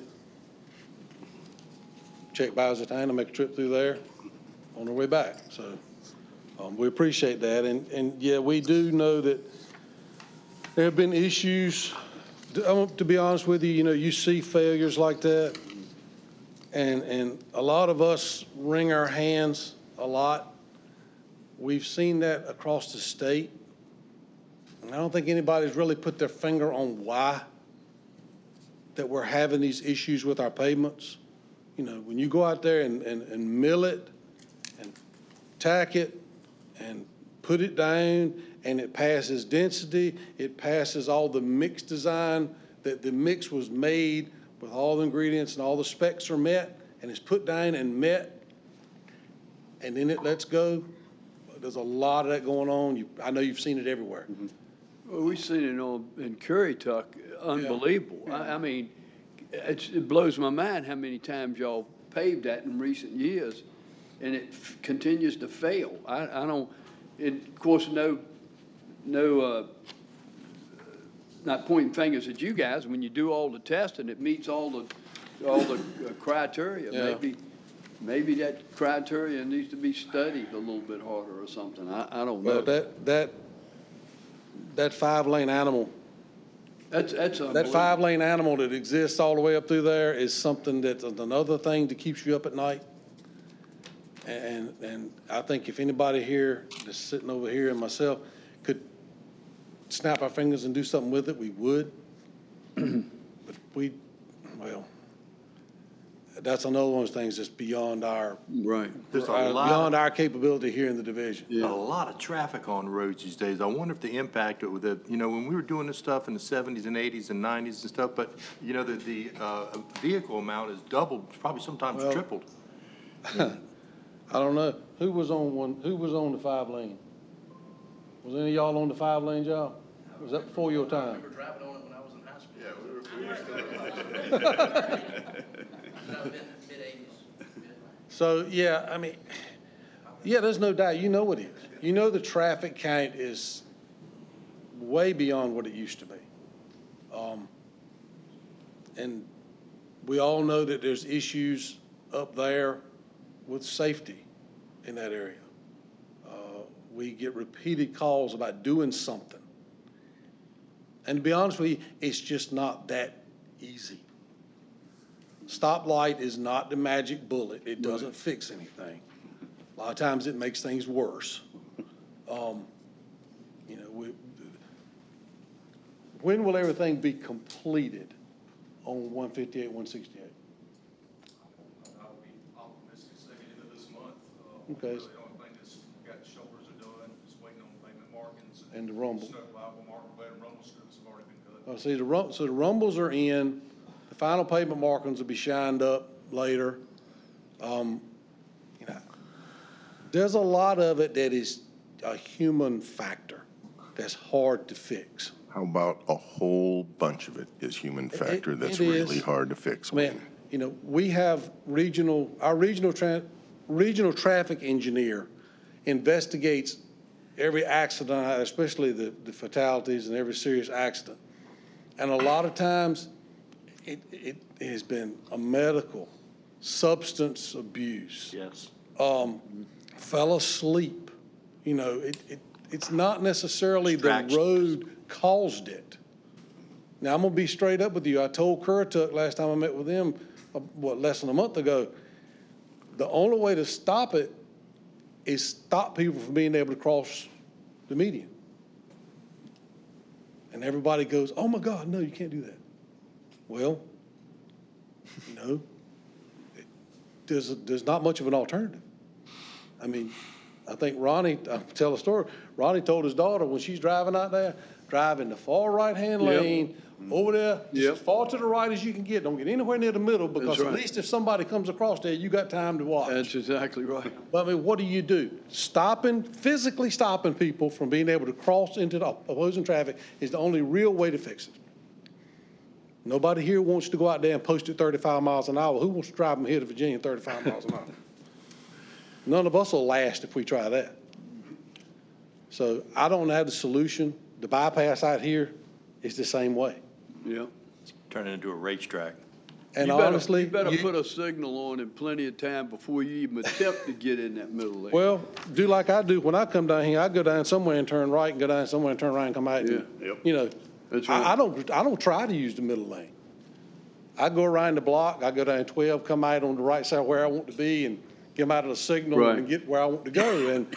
And you know, there's an access management project on the bypass out here to convert it to something, whether it be a concrete median or something to block people and making them go down to some super street type bullback, turn around and go back. But that's another step project subject to funding. Yeah. Hey, when there was some, excuse me, Jim, go ahead. I'd just like to thank you guys with your very quick response to getting our lines painted before this summer. That was amazing, yes. It was amazing. You the man. And You the man. it was so. All right, stand so up. We're low maintenance. Terrific. We knew it needed it, and Ronnie had the funding to do it. There's been a time we didn't have it, and we just happened to have enough to get it done this time.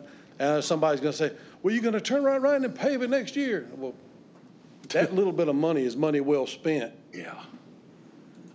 To get it through this season, you know, so you can get it done later. Especially on rainy days. Well, it is, and a pouring down rain, those markings aren't going to make any difference anyway. But at least you can see at night and in the evening. At least you know where your lane lines are. Yeah, that was my question when I was going to echo what Jim just said. Really appreciate how quick y'all moved on that. I really appreciate that. And I want to give credit. You know, you mentioned you mentioned the first storm, which is the one with the name. Yeah. We've had our first go around with the one that didn't have a name. That's right. And I just want to give kudos to everybody that was out there in it, and all the ones right there in it work for these here. Well, we hope, I'm going to be honest with you, I hope, and I say this all the time, but I hope you guys, the guy that's on that bulldozer, I hope that y'all make them aware of how appreciative we are. I mean, it's incredible how they work when a storm comes. I mean, quite honestly, I think they put their lives in jeopardy with some of the work that they're doing out there, trying to get that sand off of that beach road. It's incredible. And it can be demoralizing for those guys sometimes. You got it done, you look at your watch, look at the tide table, okay, well, 3 hours. Do it all over again. Yeah. And they look at it and go, and you sit there, and in about 3 hours, they look, and it starts trickling through the sand. They're like, well, okay, back up, go home, get a rest, we'll come back a few hours. Right.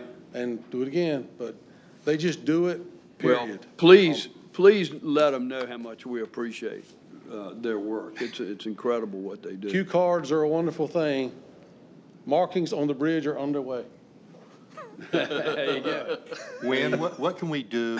I was glad to hear there's some optimism out of the state on this federal funding for Alligator River. Is there anything we can do? Can we lobby? Can we back y'all up?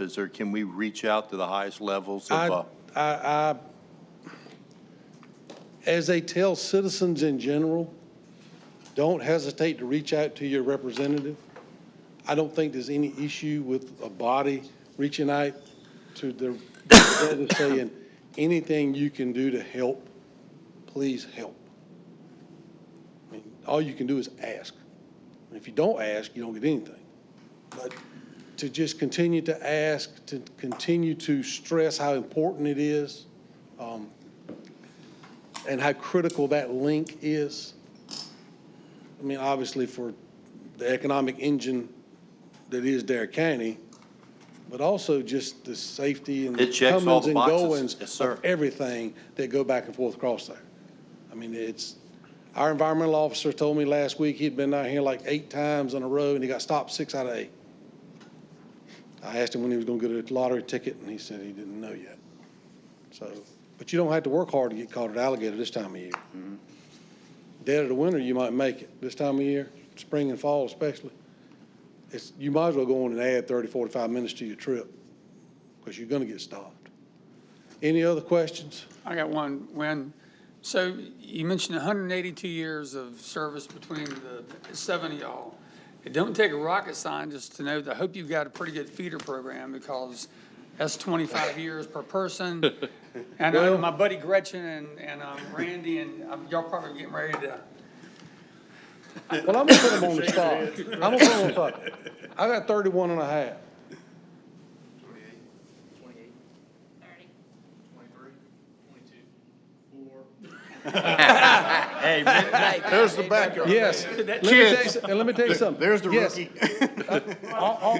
We have all talked. That is a major concern that we have. It's a concern we have. Is who's going to fill their shoes? Who's up next? Yeah. I mean, And are they quote gonna be George Jones. from here? I mean, who's going to fill our shoes? Because I mean, Gretchen's already practically signed her papers. She's flat out told us what she's going to do. Well, I appreciate what you had to say about the local names on there, and we're all savvy enough to recognize that these are eastern or northeastern North Carolina names. But you know what they say about the midgets? They don't ever die. They just wither up and blow away. Got a lot of withering I can do. Any other questions? Thanks for all you do. Thank you. Thank y'all. We appreciate it. Thank you a lot. So that brings us to item 7 on the agenda. Lynn Jenkins is here, the Executive Director of the Community Care Clinic of DARE, to make a presentation. Yeah, we're in trouble. Yeah, absolutely. Welcome this morning, Lynn. Thank you for having me. This is great to be here and able to present to you all what the Community Care Clinic of DARE is doing. I don't know, the last time you probably got an overview, it might have been 2005 when we started the Community Care Clinic of DARE. And I've got I guess I do it right with this. Let's see, here we go. Okay, so I'm Lynn Jenkins, and I am a registered nurse by trade. Went to the University of North Carolina at Chapel Hill. My husband is a general surgeon down here. We have 4 grown children, and we were in Elizabeth City for 15 years, and now I've been in Dare County and Nags Head since about 2012. And I've been working in nonprofit safety net healthcare for uninsured marginalized adults for 12 years, and I've covered the whole region. Now I'm the director at the Community Care Clinic and have been in that role for a little over 2 years.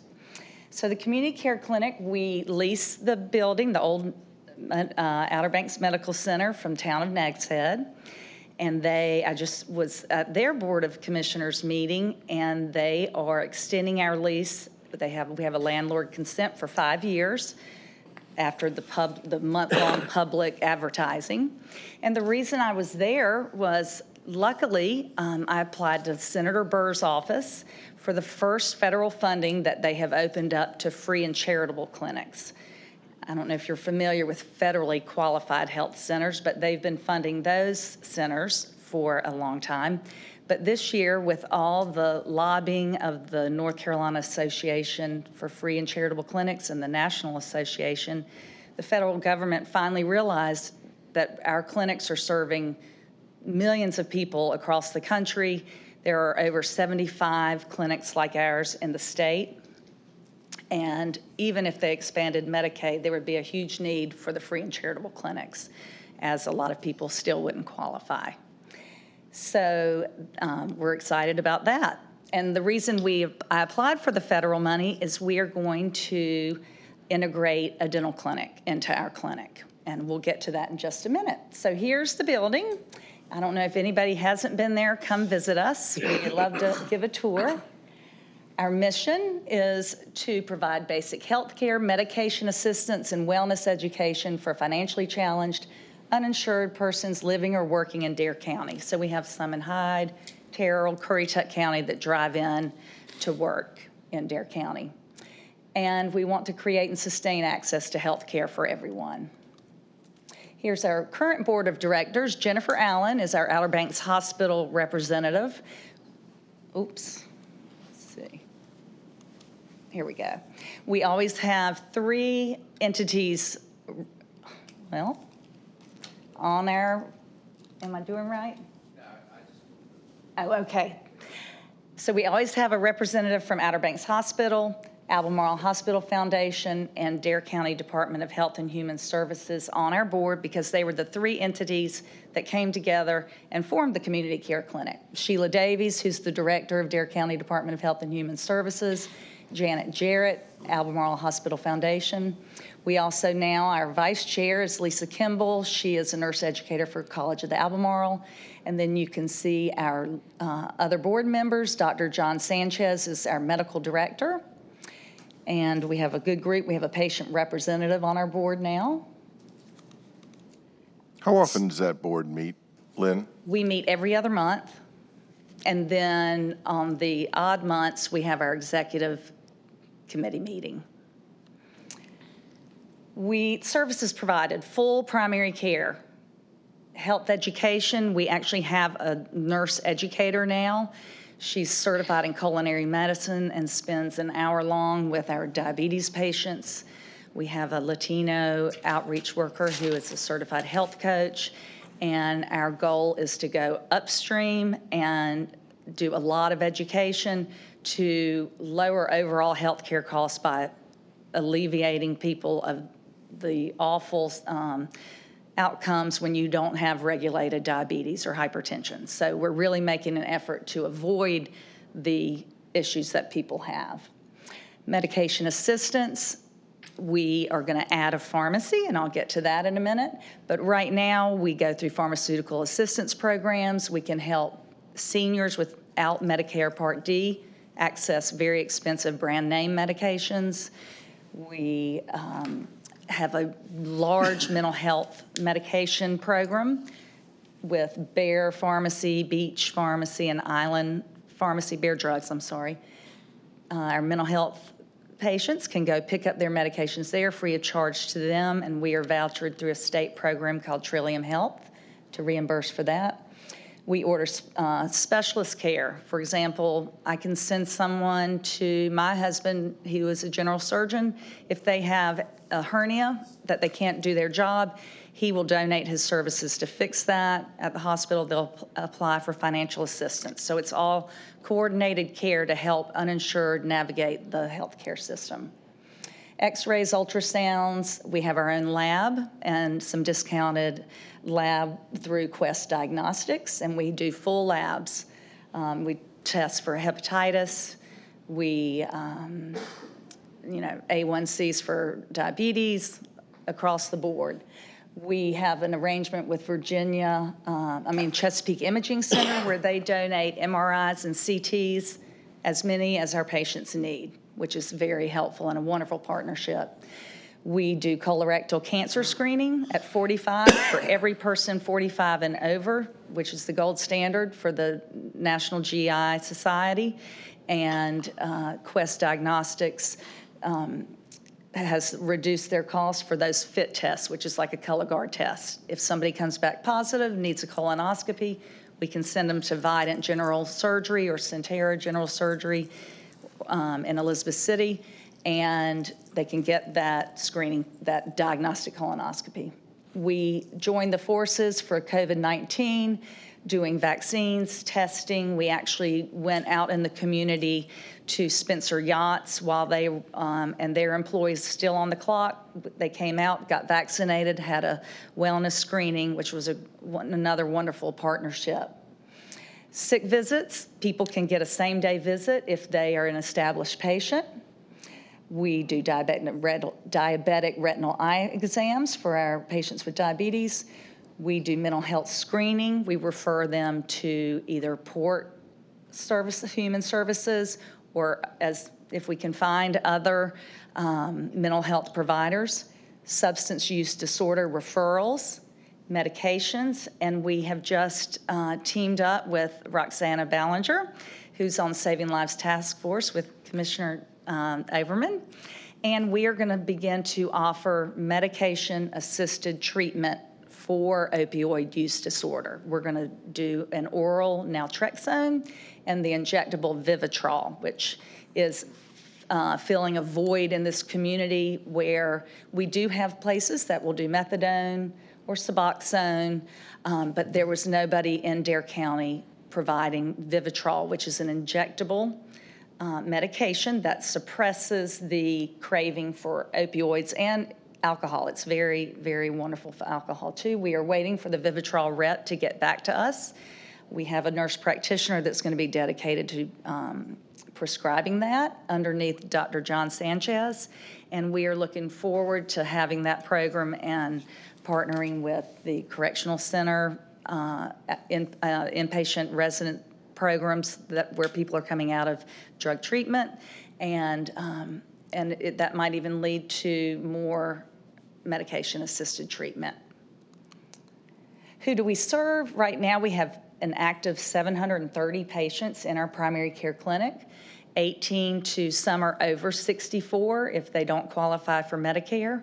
Right now, with the crisis in Dare County of primary care providers, we can't let our Medicare patients leave because they can't find another provider. So we tell them they can stay with us, but continue to search for a provider. We don't bill Medicare or Medicaid or private insurance, but if somebody has a very high deductible with Blue Cross, just a catastrophic policy, they technically are uninsured for primary care. So we will see them and keep them healthy, help them manage their chronic disease. So we do actually have a few folks who do have insurance but are underinsured. The majority, about 60%, are non-Hispanic white adults. Then the next large group is Hispanic. We have 250 patients that do not speak English. We employ interpreters, and we have a system called Voice where we can have a native speaker in 200 languages within 10 seconds on an iPad. So every single person that comes to our clinic can communicate in their preferred language immediately. 2% Black African American, and then a percentage of white Hispanics. Primarily, our patients are under the 100% of the federal poverty limit, which for a single adult, I believe, is around $16,000 a year. We do go up to the 300%, which is, say, a family of 4 making a gross income of about $74,000. And that's the range that we serve household income-wise. Here's an actual picture. This is, in the background is Zari, our Latino outreach worker, and Leslie DeLigio, one of our nurse practitioners. She actually has a doctorate in nurse practitioner. We launched a health equity campaign. We were funded through the North Carolina Association of Free and Charitable Clinics, and that is, we look at every single process we have and say, is this equitable? And it's not just equitable for Spanish speaking, it is equitable for all the marginalized patients we serve. And to be marginalized, it could be your age, your employment, your education level, the rent you have to pay. That all makes you vulnerable. So we are very serious about that. And this is just, the reason we did it is we want every person to not be disadvantaged from achieving their full potential, full health potential based on either social position or other socially determined circumstances. And everybody needs a little bit different health care. We looked at, I like this word, pharmacoequity, meaning that everybody, regardless of race, ethnicity, socioeconomic status, or other reasons, that they can have access to the highest quality medications required to manage their health needs. They need to be accessible, affordable, and equitable to any other person. It's going to make our community much healthier. What is the national symbol of inequity is your teeth. If you have this person's teeth up top and you're going to interview for a retail job, it's going to be a tough sell to sell yourself with no front teeth. The gentleman on the bottom, we have a lot of people that walk in with an abscess so bad they've been to the emergency room and they got an opioid prescription and an antibiotic. Problem comes back, they go back, they get another opioid, it's just a Band-Aid for the problem, which is why we are putting in the Safety Net Dental Clinic. And our goal is to serve 1,500 people, 1,500 adults the first year. We're going to have a staff dentist, hygienist, and dental assistant. When crossing our fingers, we can find them. It is going to be a dental home for people. We're going to offer full general dentistry, and it's going to have 3 operatories, an imaging alcove, and a lab to make partials for people. And that is, we're undertaking a lot there. It's going to increase our budget to over $1 million. When I started 2 years ago, we were about $280,000 was our budget. So, but you can, Lynn, I'm sorry to interrupt, but you can really look at what a program like that can do for people, just for their self-esteem. Exactly. You know, just for, people walk around with insecurities about what people see first. I mean, if we looked at Wilbur Wright and the fact that he never smiled. You know why he never smiled? Because he was missing 4 teeth right in the front. What would have happened if we wrote Wilbur Wright off? Right. So people will come in like this, and they will, hold their hand up the entire time. And in our county of 37 some people, 15% are uninsured, which is higher than the state and the national level. 9% are living in poverty. And it's known that 40% of adults are walking around with untreated cavities if they are low income and have no private insurance. And it's painful. In this county, we have people that pull their own teeth, and it's hard to believe that happens in this county. Teeth broken off at the gum, oral cancer, which in the 2019 Community Health Needs Assessment, oropharyngeal cancer was the #1 cancer in this county. And it usually presents when it's already spread because people aren't getting a dental exam. That's the way you screen for that. So we've trained our nurse practitioners. They do a full oral exam on their patients now. And we have identified some oral cancers we've sent to ENT, or a dentist such as Bill Downing, he's very generous and will take patients if they need some care.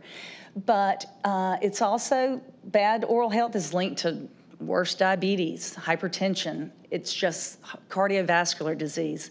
So if you can take care of the mouth, you're going to make everybody overall healthier.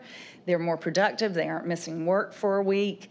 They're staying out of the emergency department. We're reducing our number of opioids prescribed. There's just a lot of good stuff that's going to come from this. I'm real excited. We got a grant from the U.N.C. Lineberger Comprehensive Cancer Center to assess our community, not just our patients, for oropharyngeal cancers.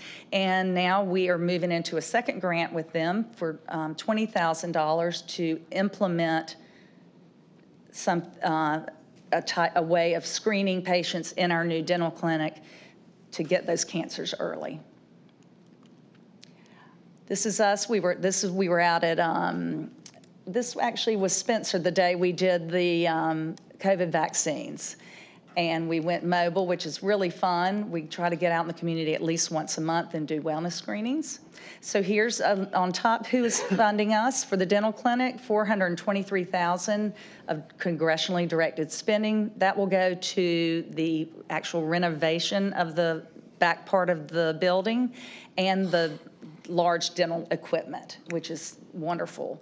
The North Carolina Office of Rural Health, we were awarded a 3-year grant, $150,000 a year for 3 years. That will go to contribute to staff salaries. Obviously, it won't cover that completely. And to run the dental clinic, it's going to be at least $550,000 a year. In addition to right now, our current primary care clinic is $398,000.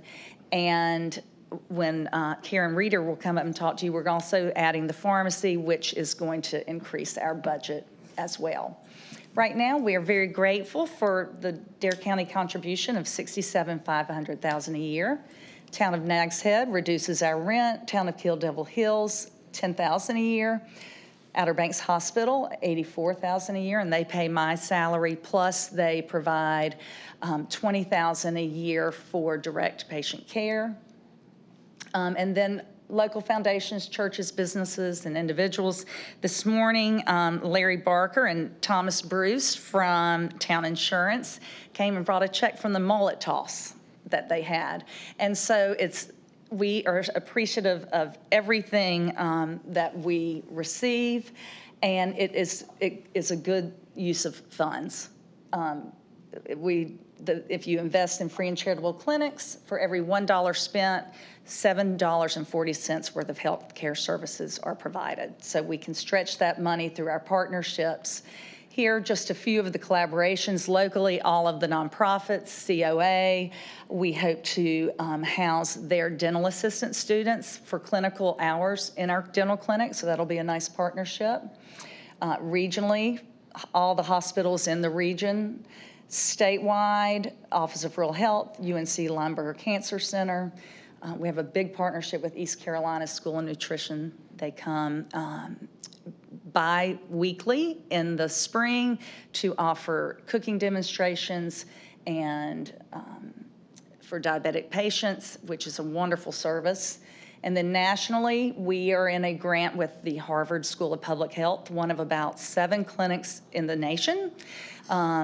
And we are studying the health effects of climate change, and we'll be part of a multi-year global project with them where they will provide a toolkit to all clinics, and they will go globally with this clinic to teach us how to be resilient with climate change. Here, obviously, it's flooding, it's hurricanes.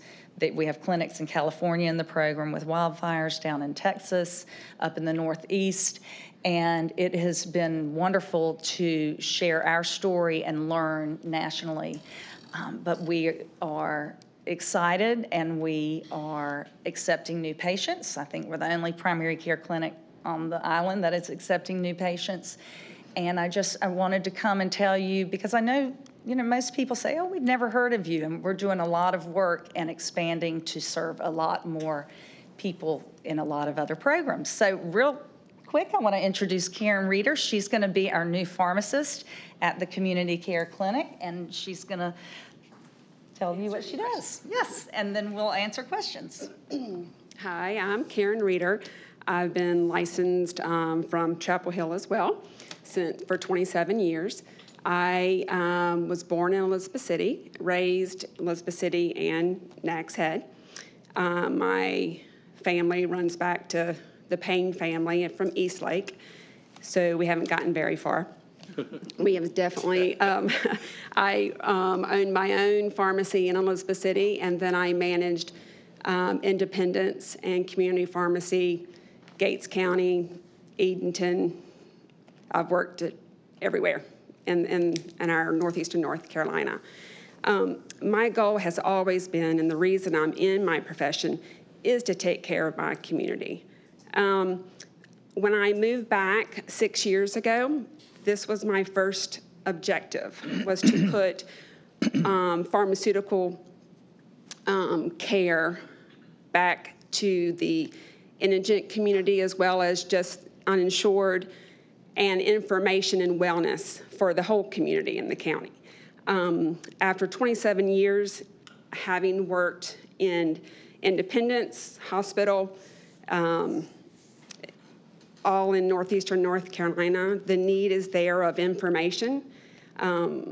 Pharmacy in general is not capable. We're so overburdened that outside of dispensing the medication, you don't get the information of why you're taking it, how long you have to take it, taking it properly.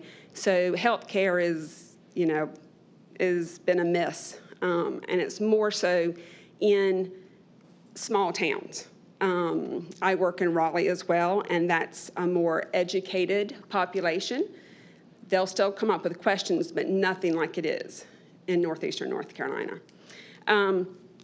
So when I was able to meet up with Lynn and present, that I've been working on this for 6 years, the opportunity of saying, can this be done? This is where we are. So it's finally happening. I ran into Mr. Bateman at the Special Olympics and was admitted that you really didn't know, most people don't know what the clinic even offered and its availability to people. And I know personal friends that have no idea this, asset is there. I think you have in your packet, I did an outline of the things just in general that we are planning on, or what I am planning on presenting for care in the pharmacy. Again, because I have owned my own pharmacy before and management, so the permitting, I know how to do all that, and we'll do it in a short term. We are not dispensing and will not have any controlled substances or narcotics of any kind. So that needs to be known up front, and then it should be a major question because of liability, but also because of permitting with DEA and things that have to take place to dispense and store controlled substances. We will not have that access. So with the lack of primary care that's gotten even worse in the last year, so what I am presenting as offering as well is the comprehensive medication review, as I've listed in your outline. These are the types of things that multidisciplinary approach, which is what you use with like medical homes, when it deals with a primary provider, dental, pharmacy, we're all working together. And so that type of the medication review is supposed to be done by primary providers even, at least a minimum of once a year. We don't have enough providers here. We have way too many patients. And so that's my goal, is to help with that. I would do things like, even in the dispensing side, you verify the purpose of your medication, how you're supposed to take it, when you're supposed to take it. This overview, and it doesn't have to happen just with patients, and that's kind of what I'm presenting to you as well. If you aren't a patient of the clinic because you don't satisfy the economic need, what I'm hoping to be able to still offer is the medication review that everybody needs. By decreasing medical care, decreasing duplicates and waste, everything that what I am trained to do and the reason I'm in the position I'm in to do when it comes with your medication, as well as lifestyle changes. It's not always about taking a pill. My intent is to make medication list. We are at a huge disadvantage in our area because of having 3 hospital systems, that there is no communication with when you are seen by a provider under one system and then seen by another. And then even patients that related to the clinic, if they use vouchers, they have to go to one pharmacy to fill one medication. If they have the voucher, they have to go to a different location to fill that. There is no continuality of care, and that's what I'm hoping you blend all together, and it's best for the patient that everybody knows because I have helped them condense that together. And that involves, part of IT when it used with phones, of having their list of medications that they take on their person at every visit, which helps everybody involved. I also, because I am an immunizing pharmacist, I can also attend and be with the rest of the team into going afar, whether it's immunizations and vaccines. But as of this year, the state health director has given more authority for pharmacists to do the other things I've listed. I do have to get certifications in these, and so that I am able, again, with the lack of primary care, to at least help in these programs of not just vaccines, but oral and transdermal contraceptive use, prenatal vitamins, post-exposure prophylaxis meds for prevention of HIV, glucagon for treatment of severe hypoglycemia, and then the naloxone, which there is already a team approach there, and we know that is highly, highly needed. I do have a goal to make sure that Narcan is highly accessible in households, because, and not just EMS. It is available to them at no charge. They just don't know it, and they don't know how to be presented with that. So that's a major goal that is needed in this county, is that they have, if they overdose, Narcan is what is used to reverse that so they don't die. Yeah, I know what it is. I'm trying to follow your point. You're saying households should maintain a supply of Narcan in the cupboard? And what now? I'm trying to understand what your last point was. Moms, for example, of family members, they take care of their children, they can have the Narcan in the house. On hand on the shelf, just in case? Yes. Oh, God. That's exactly what that's what it's. I'm sorry to hear there's a situation that requires Narcan to be kept on the shelf in the house, like You never. one-a-day vitamins and cough syrup. Rob, right now, That's every where we are. church, every Oxford house, every fire department, every EMS, every police officer. No, I get Every all of those. restaurant. I get It's those. sad that it's come to that. But now we've got it, you got to have it on every shelf, I know, next to the it's terrible. Cheerios and the, Right. But also, Jesus. in having the mental health referrals, the substance use disorder referrals, the harm reduction programs such as the syringe service program in our clinic. Just last week, we had a young lady, it could have been my daughter. I mean, just look, was a beautiful young lady, came in very embarrassed. She is a IV heroin user, came in to dispose of some needles and get some sterile needles. And while we were there, we were like, you need to have some nasal Narcan. And we also sat down and talked to her about, do you have a doctor? She said no. She was so excited to fill out an application to come to our clinic. And we said, when you're ready, we can make that referral. We can help with getting you medication-assisted treatment. And it just was, so then I had a phone call this morning. Somebody said, hey, my friend went there and said that you all were really nice to her. I'm wondering if you can help me too.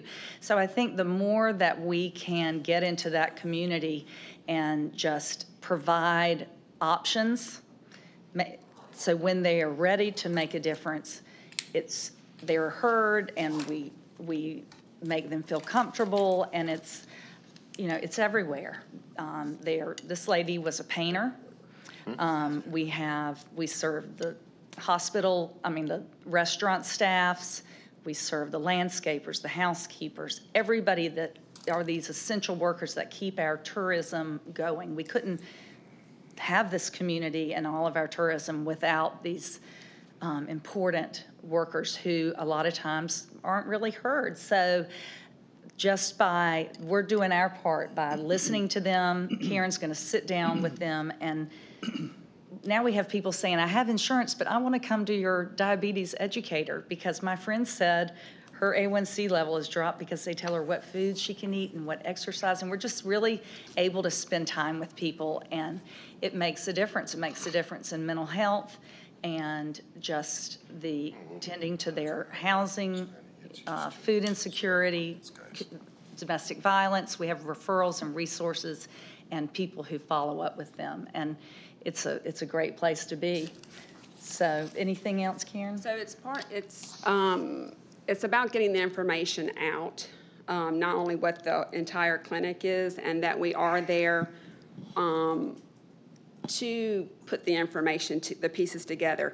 And I also listed about constantly in the pharmacy world, we're always getting, whether they're hospice patients or in the general public, and what to do with their medication that it's either been changed or discontinued, or like you said, hospice. And we have, through the free and charitable clinic, the government allows us to accept prescription medications from the nursing homes that we will actually be able to, because they're packaged in a way, so you don't have to worry about tampering and temperature control, et cetera. And so that's a huge thing that we're going to jump into immediately. And as well as we can, from the general public, accept unopened, manufactured packaged. We unfortunately can't do anything with, what you get in the amber bottle because that's not tamper resistant. But at least we can take acceptance of that. And again, it's all about information and giving that so that other medications, pain medicines, et cetera, that do get unused and they want to know somewhere to put it. I have another goal to make the drop-off locations acknowledgeable and know where they are, whether at the police department or wherever they are, they're located throughout the community. We just can't accept those and reuse, prescription amber bottled medication. Does anybody have any questions? I do. Okay. And this is for both of you. Do you view it as a positive step for the community you serve that the North Carolina Senate just passed Senate Bill 711? You familiar with that one? No. No? It legalizes and approves expanded production, distribution, and access to medical marijuana throughout the state. Is that a positive for your community, the community that you serve most? You want to answer? Well.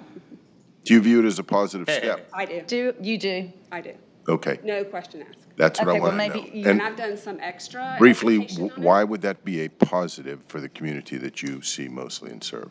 Because of pain and the opioid epidemic and the programs that have already been put as a pharmacist that I have to go through now to dispense a controlled substance. Right.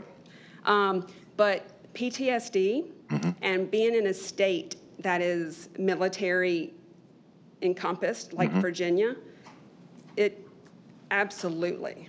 We don't want to be behind, if you really want my personal opinion. Look how far behind we were on the lottery and how much money went into Virginia because they did that in advance.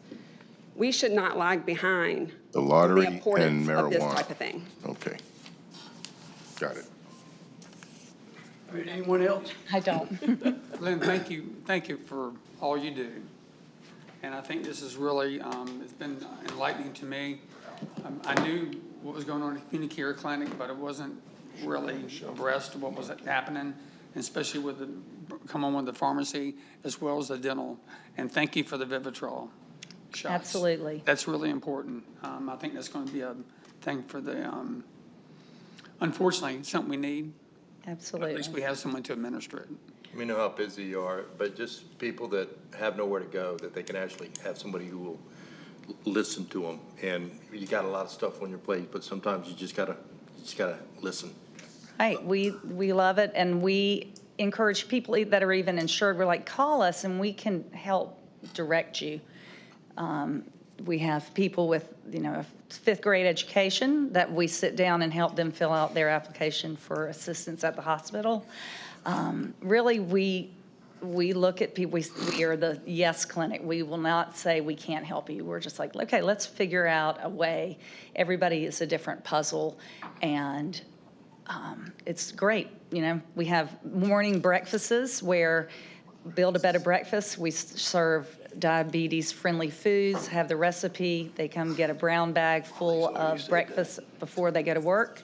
And that's just different programs, and we're lucky to be able to be creative and get wonderful grants for stuff like that. But we would, we are looking to a bigger budget, and would love to maybe talk down the road about a proposal to you all. And so that's where we are.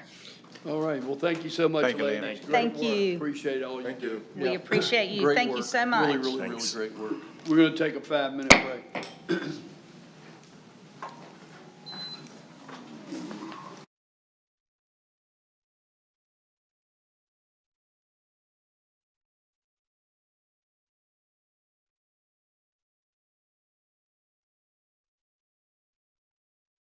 I'm going to call the Dare County Board of Commissioners meeting back to sunflower order. screen. Turn it over to the county manager. Yes, sir, Mr. Chairman. Item 8 is an appropriation for the Tourism Board grant match for the graveyard of the Atlantic Museum, and Dave Clausen's going to handle that.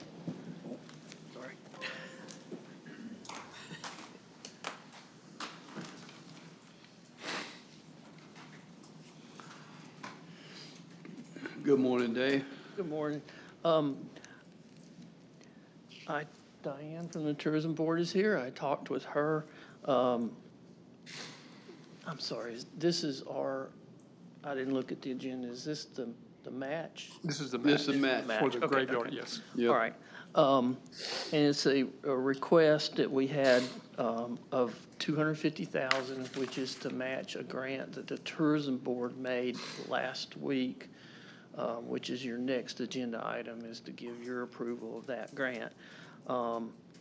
My focus is, last month I presented you a fund balance report, and you made decisions on uses of fund balance, and at that time I estimated that you'd have about $3.5 million left over after those uses.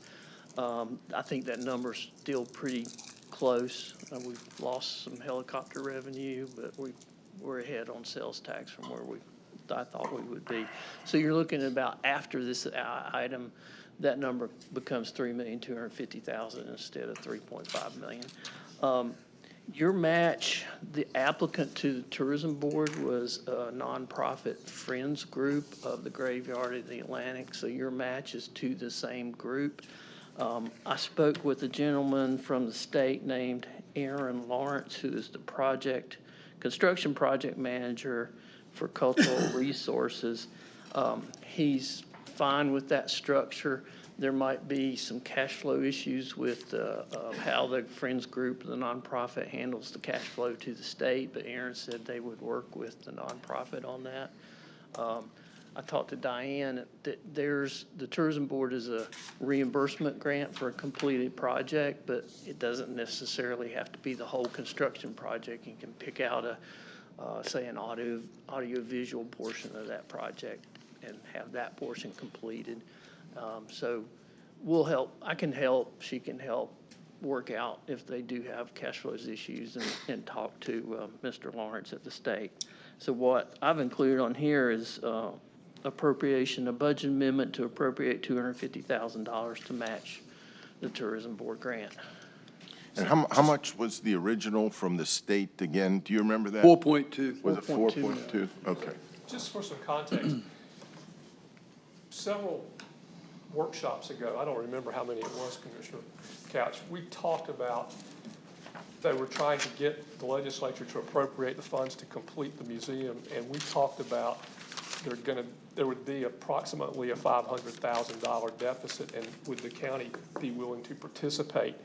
At that time, we said, yeah, we would talk about it. Yeah, we would whenever that comes to pass, because at that workshop, we didn't know whether they would ever get it or not. Well, that's what this is. So that's what this is. This is us getting that final piece that they need to complete that project. Good. Correct? That is correct. So you need a motion? Yeah, we need a motion.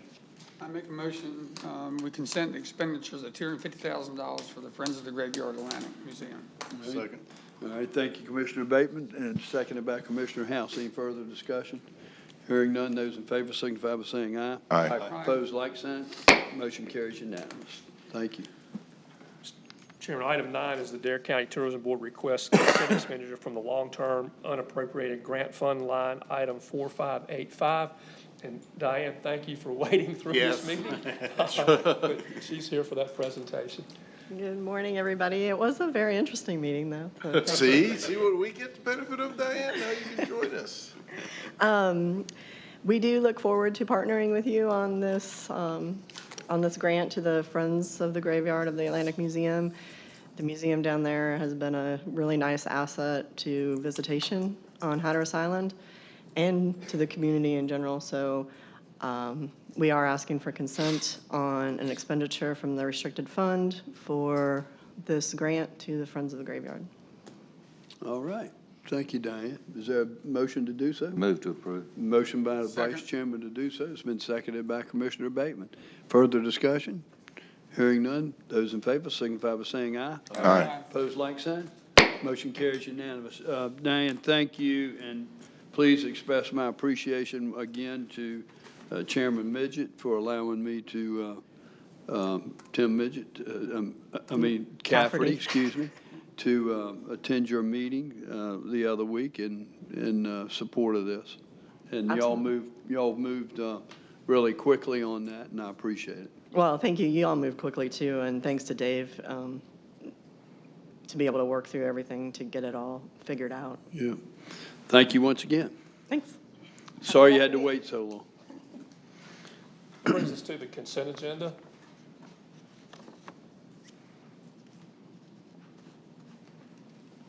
On the consent agenda, you have the approval of the minutes.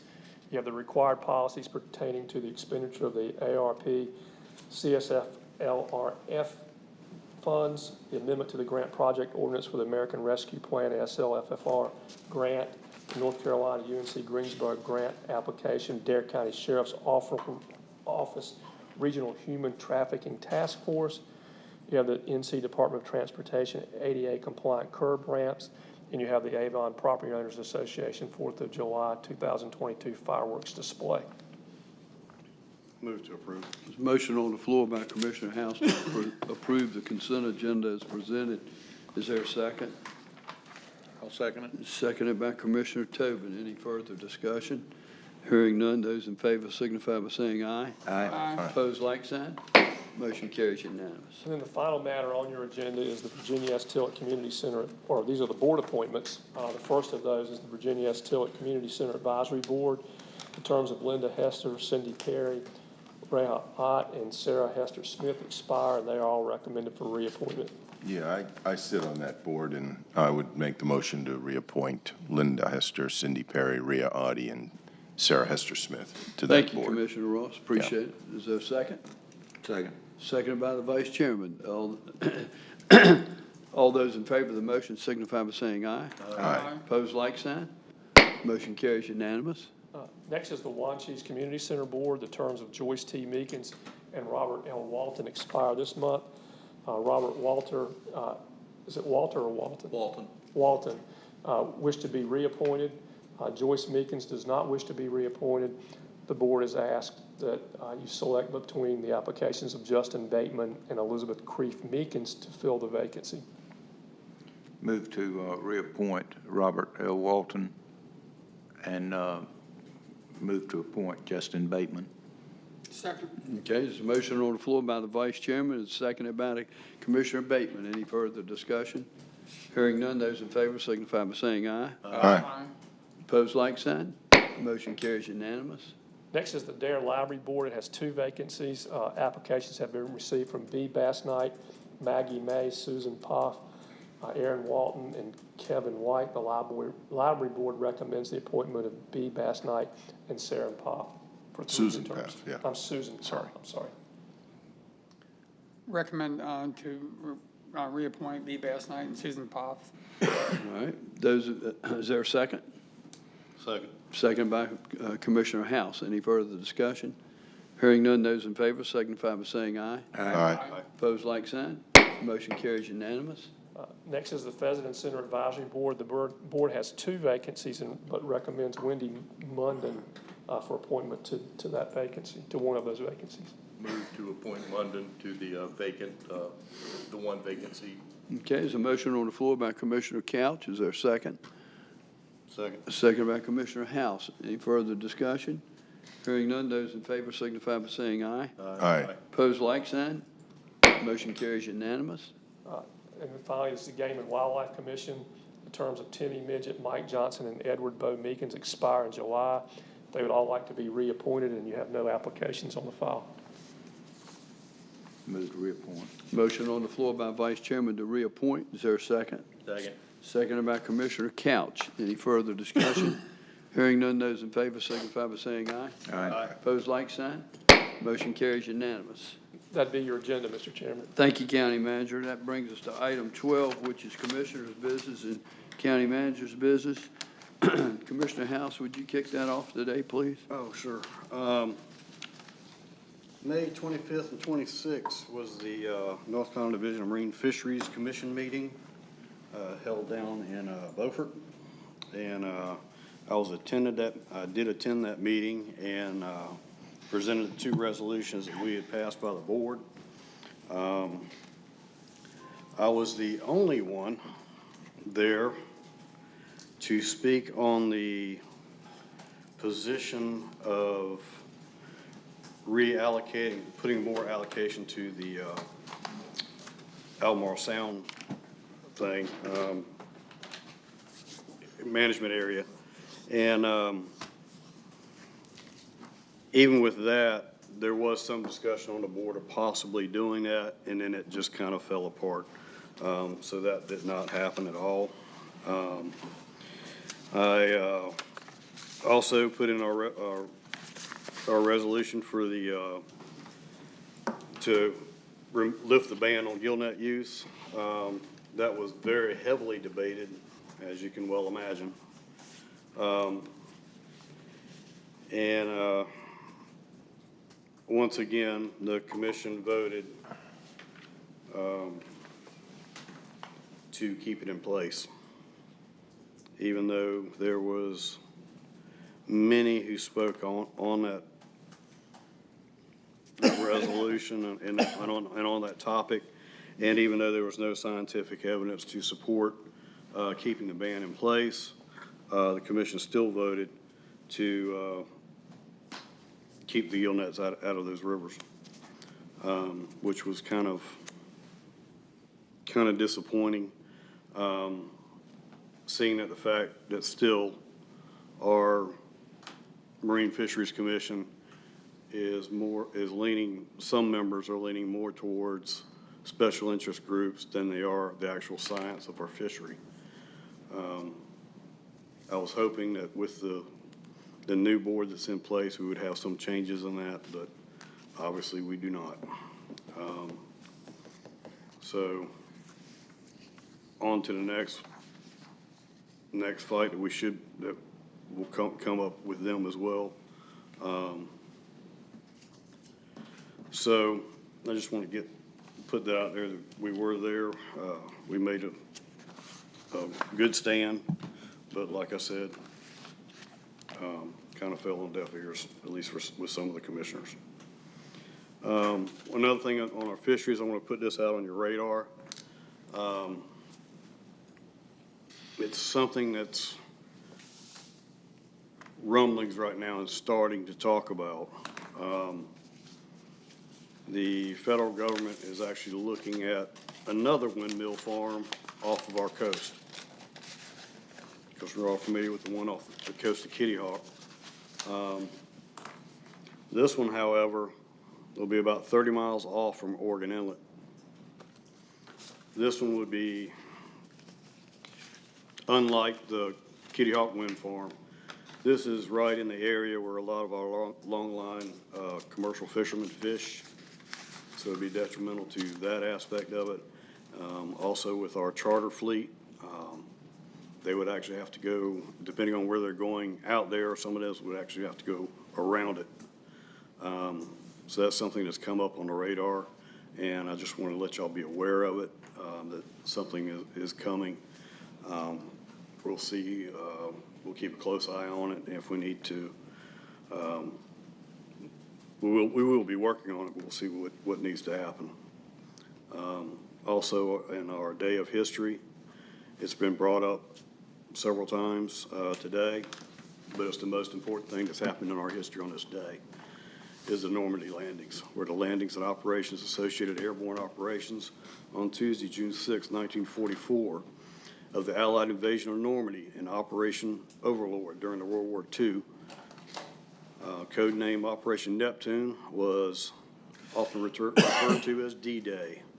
It was the largest seaborne invasion in history.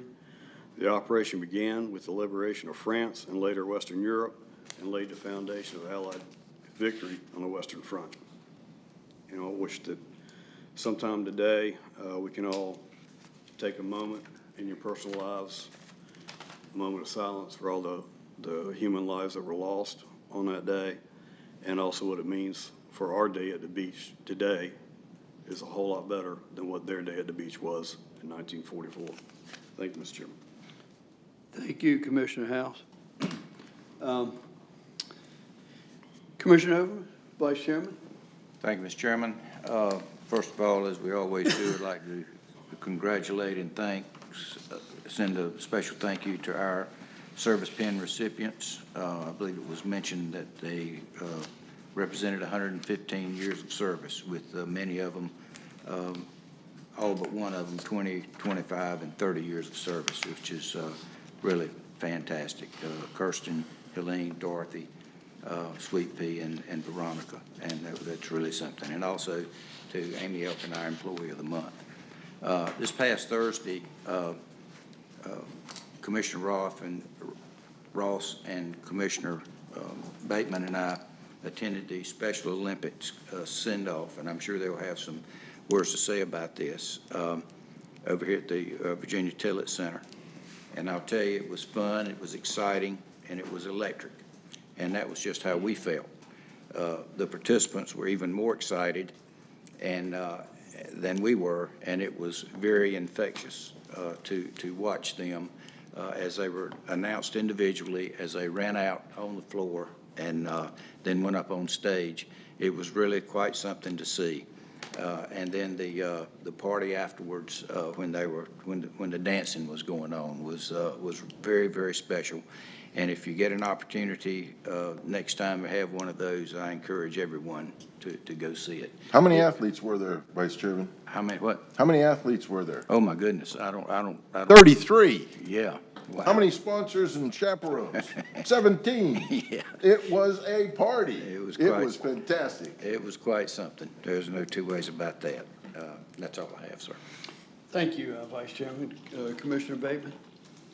Yeah, I was there. It was exciting. They had music and games and everything. It was a great time for all. And I do understand that one individual, I think the guy with the bowling, I think he won gold. They had a picture of him on Facebook.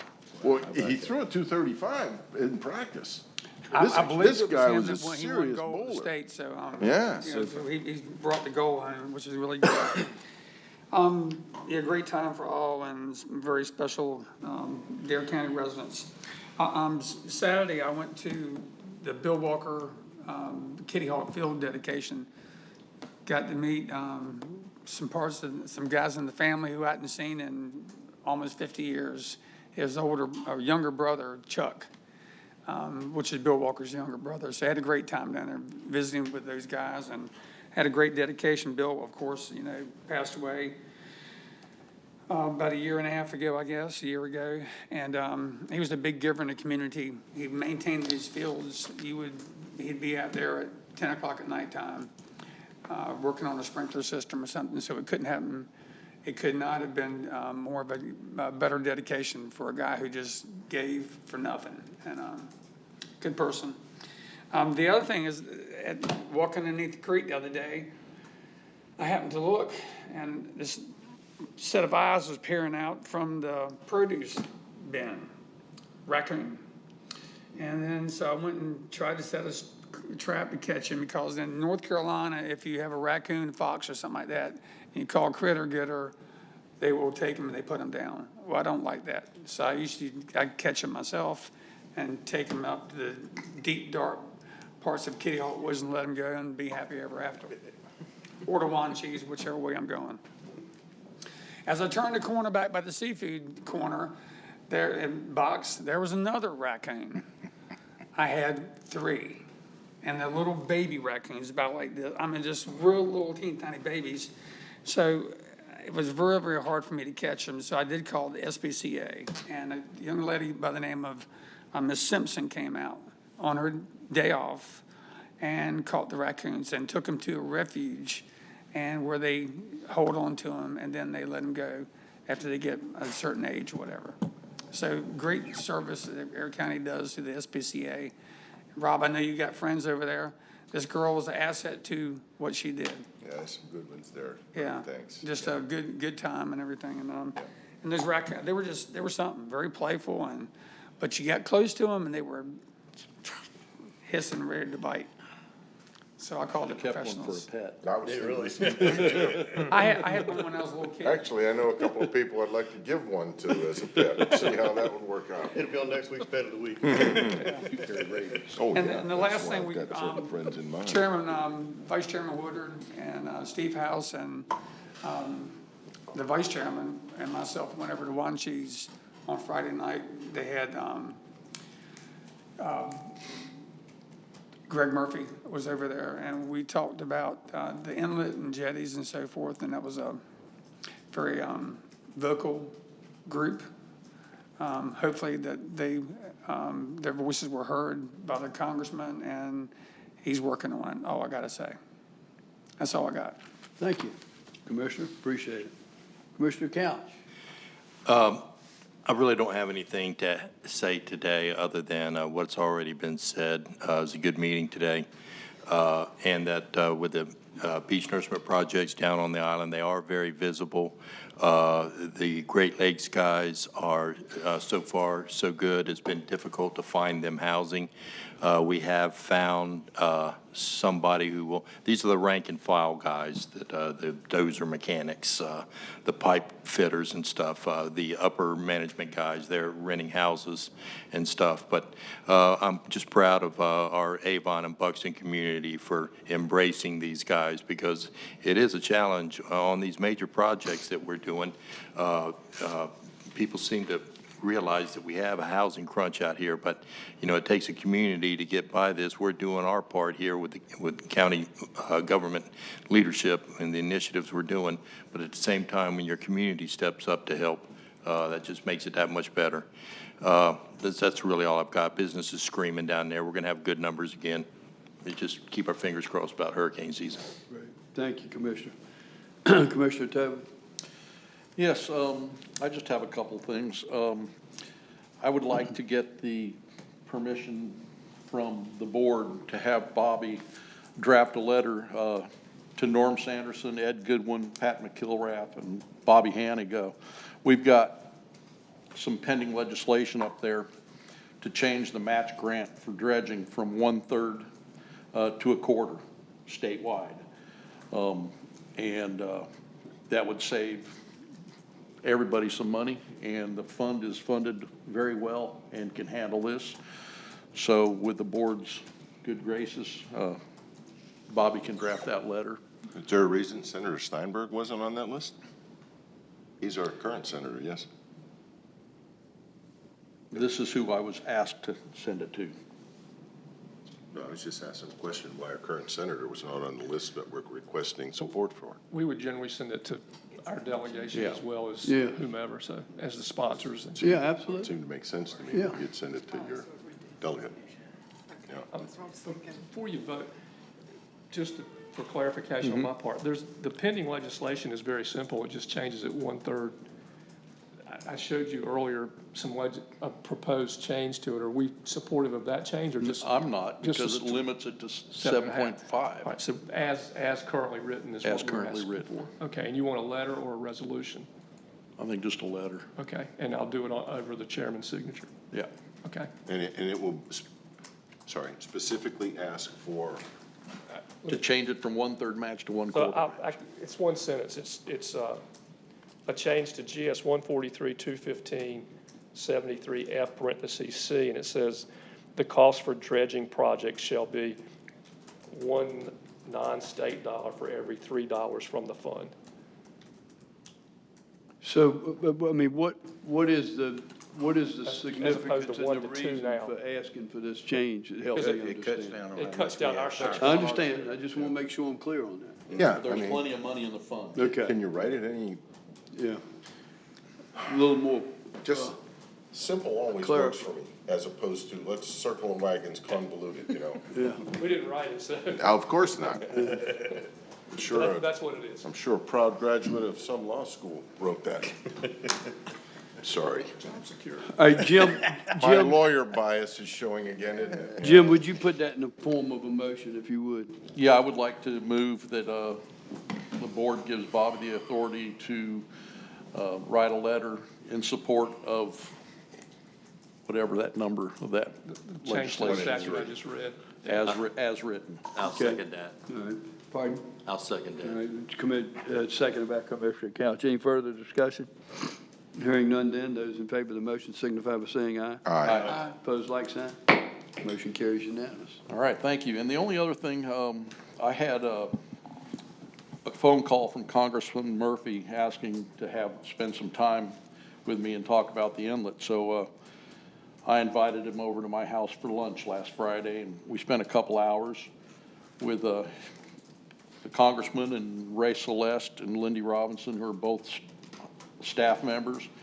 And I had Chairman Woodard come over also, and Jordan Hennessy from EJE. We had a very good conversation, and it's every time you have an opportunity to sit down like that, it really, really helps out.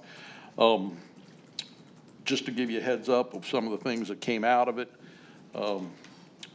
Ray Celeste called me later on that day and said they had talked some more about it, and they have asked me to draft a letter to send to the Secretary of the Army, which we're going to get 3 congressmen to sign on to that letter, and just asking, what direction the inlet needs to go in, and what are the challenges, what are the immediate challenges, what are the midterm challenges, and what are the long-term challenges. So that's something that's fairly positive that came out of it.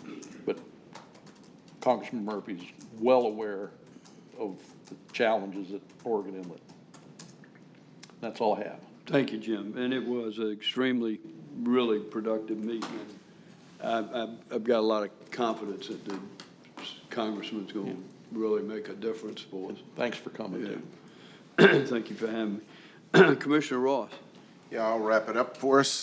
Commissioner Bateman, you touched on one of mine, the Special Olympics launch, which was well attended, and indeed, it's one of those highlight moments that it makes it worthwhile in this job. And it was great to see them. 33 athletes, 17 sponsors. They were all headed to Raleigh, and one, Carolyn, will be headed to, or was headed to, Orlando for the bowling competition and a national level. So we were very excited by that, and thank you to all the staff at the Tillett Center, Sandy Pace and her team, for just all the great work they do. Second thing over the weekend, a group at Nags Head Golf Links called the Links Ladies, which is a social and charitable group locally.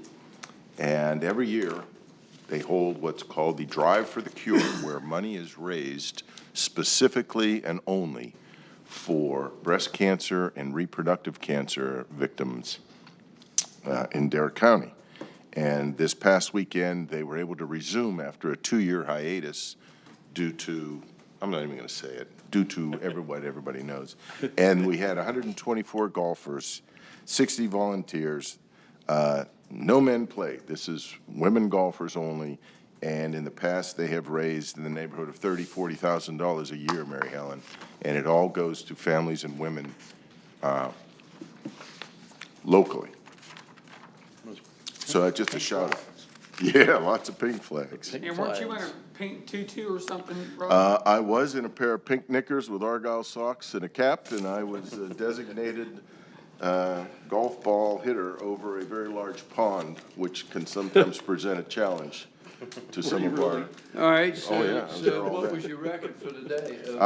We had 30. No, I'm talking about your record helping each group. That's what I'm going to speak to, Mr. Chairman, if given the opportunity. Did you go swimming at all?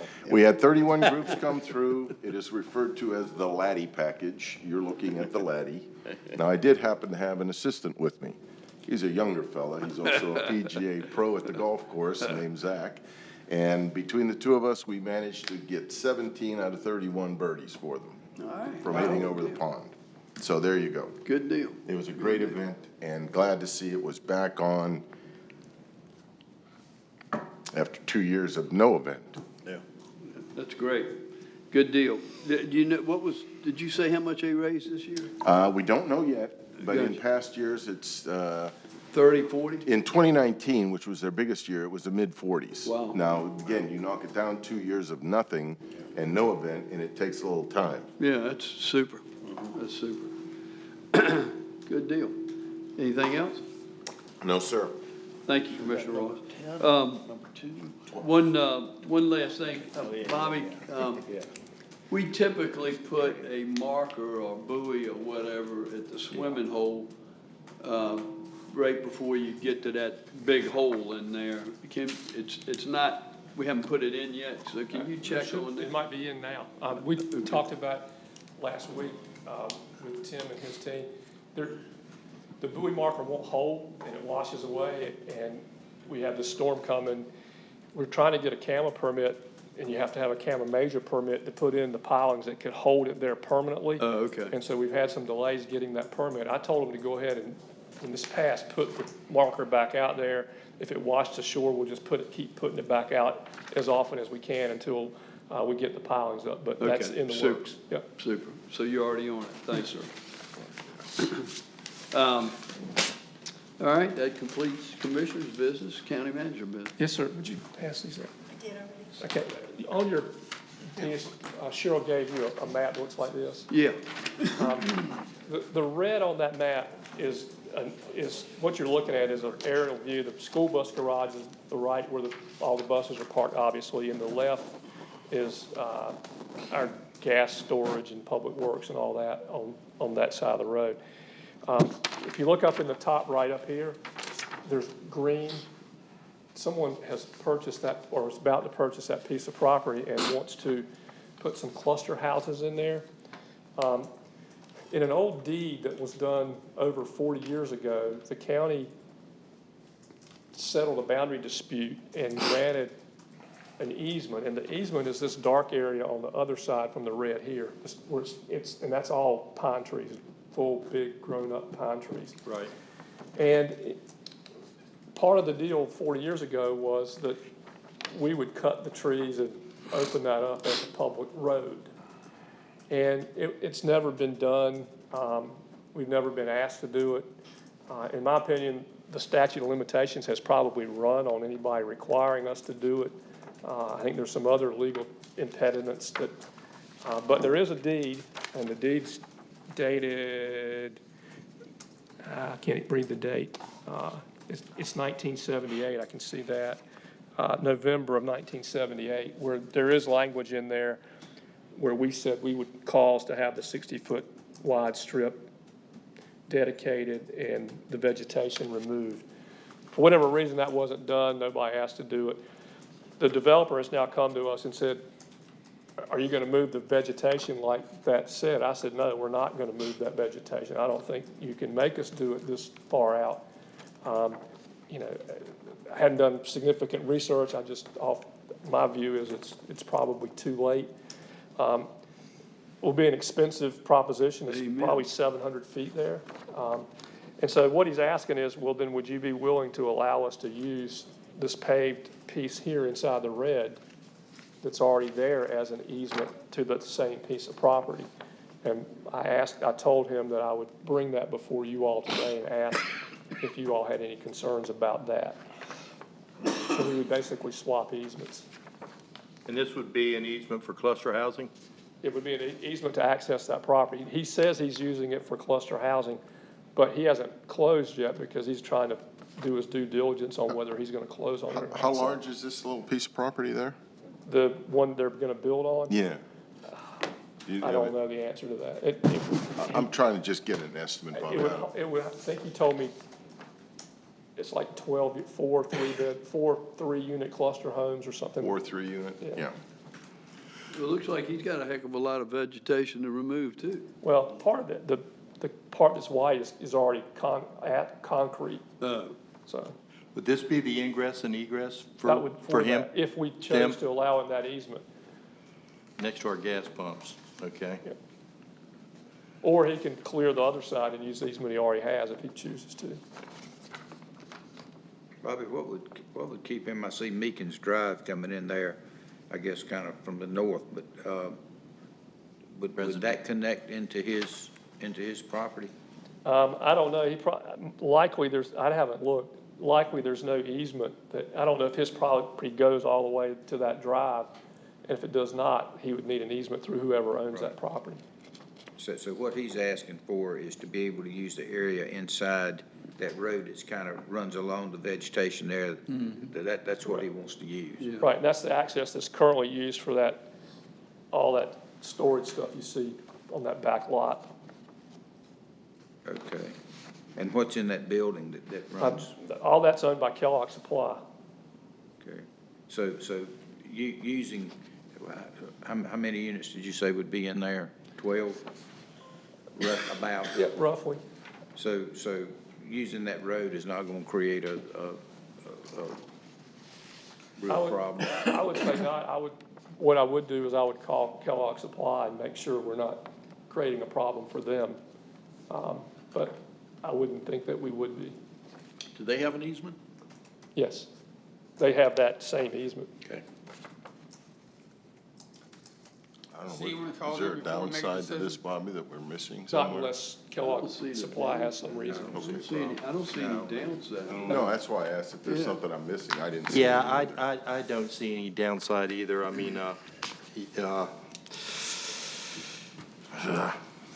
But if you all authorize it, and I find out differently from Kellogg Supply before we sign, I'll bring it back to you. There you go. That'll work. That'll work.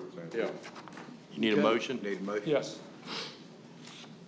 You got one, Commissioner Couch. All right, Seconded by the Vice Chairman. All right, thank you. Thank you for my motion. Yeah. All those in favor of the motion, signify by saying aye. Aye. Opposed, like sign. Motion carries unanimous. At the last meeting, Dominion Power, we granted them an easement there in front of the Kitty Hawk Dog Park, skateboard park area, if you've been out there, right along the bypass, 15 feet right along the bypass. They came back and they need to put a pole there. They wanted 30. I said, no, make it 15 and put it in the same easement, and I would expect our board would approve it. So I'm asking you to approve enlarging that easement where they were going to put underground cable to also allow a pole inside the same 15 feet. Move to approve. Motion by the Vice Chair to approve has been seconded by Commissioner Bateman. Any further discussion? Hearing none, those in favor signify by saying aye. Aye. Opposed, like sign. Motion carries unanimous. And then the second thing, they need to go underground all the way back to the houses that are behind that park. And there's a roadway along, I don't know what my directions are, Irvin's gonna have to help me, but to the left of the park, there's a roadway that goes all the way back, and there's several houses back there behind the park. And they're gonna run underground cable there. They had come to us with a plan to put that right down the center of the paved road. And I told them, no, let's go look and talk. So we went out there and we walked around it last week and found there's an area between the road and our parking lot that's probably 10 feet wide. And so they can put it inside of that and take it all the way down. It won't bisect our property. It won't prevent us from doing any kind of development in the future if we wanted to. And it gets them where they wanted to be. That area is 10, they want 15 feet, so it would give them easement area a couple of feet into our parking lot and a couple of feet there, but doesn't change anything. The area they're gonna actually disturb is less than 15 feet. It's the 15 feet so they can get their equipment in there. The easement will say if they damage any of that, they gotta fix it. So anyway, I told them from my perspective, and Tim White was out there with me as we walked it, we didn't have any heartburn with that. I told them I would bring it to you, and if you approved it, then they could draw up the papers and send them to me. Motion to approve with one question. It says it's going to run parallel to the fence. Right where, between the fence and the parking lot, where the fence is in that same little place where the. I'll second that. And we looked at the other side of the road, but there's a big ditch there that falls off. They couldn't bury it, so. Okay, motion's been made by Commissioner Bateman, it's been seconded by Commissioner House. Any further discussion? Hearing none, those in favor signify by saying aye. Aye. Opposed, like sign. Motion carries unanimous. I hate for this to be so long, but all of this came up like Thursday. Vacation. There's an opportunity for a grant for about $1 million, but it would require us to do a match to find sand sources for future northern beach projects. But for the grant, normally we wouldn't be looking at this now. We'd probably be looking at it before the next project in the next 3 or 4 years. We would be looking to say, okay, we'll do the project we're doing now, we'll do in one more, and maybe or maybe not, we have enough sand for the next one in our current sources. There's some sand sources north of Duck that if we could use them would make Duck's projects cheaper. That would help the fund. We got an opportunity for a grant to pay for some of that. And so if we could find that source and it did in fact work and we use that for Duck's future projects, then the source that we're using now, which is off Kill Devil Hills, would last longer and would be cheaper for the long term for the southern projects. And so the question that has been asked to me, or was asked to the towns, would you all kick in? And we got into the, well, if it's in Duck and it's not going to benefit Kill Devil Hills, why does Kill Devil Hills put money in it? And all the things that are, nothing wrong, I get that. Why would Kill Devil Hills put in it if they're never going to use the sand? And so my suggestion was, what if we paid for that out of the Beach Nourishment Fund as a benefit to all? The benefit is we can make it cheaper for Duck. 2, we can extend the life of the current sand source that would be used in Kill Devil Hills and Kitty Hawk. Everybody benefits from that other sand source. And so I'm asking you to approve it. I've talked with Dave. The fund, because of all the growth we've had, is better than the models. And so there's money in the Beach Nourishment Fund that we could do this with. Over about a 2-year period, it would probably cost close to $2 million. So we would be paying for about $1 million of that cost over time. Bobby, where are they gonna look for sand sources? Is it only up there? No, they're going to look. So when they did the first project, they looked for sand sources in lots of places within a circle. I don't remember how. I think it was 15 miles. They're going to go back now and look at the current sand source off Kill Devil Hills in a broader area to see how much more is there. They're going to look south of the Kill Devil Hills source and see if they can find one there. And they've identified a source north of Duck. It's almost at Carawa. This is all offshore. That is a pretty large site, and that would be the other source. And this is $2 million to just look. They're not digging anything. They're going to do the borings, and they got to check the quality, the depth, the volumes, and it's when you do that, you run out there in a ship and you do sampling along these grids to shape it, and you're talking about miles. And then they take cores in various places and pull those up. And since there's more to it than just. Well, I'm like Commissioner Ross. My God, $2 million to find a sand source? I mean, I'm in the wrong damn business. But with that being said, you made a statement that if we find a source off a duck, Kill Devil Hills didn't want to participate in it because they'd never used the sand. Well, wait a minute. I dealt very seriously. We'd do a Northern Beach project that the 4 towns wouldn't all be a part of that. It'd be highly unlikely for Kill Devil Hills to do a project on their own strictly because of the cost just to get it here, get the equipment here. So I don't follow that logic, Bobby.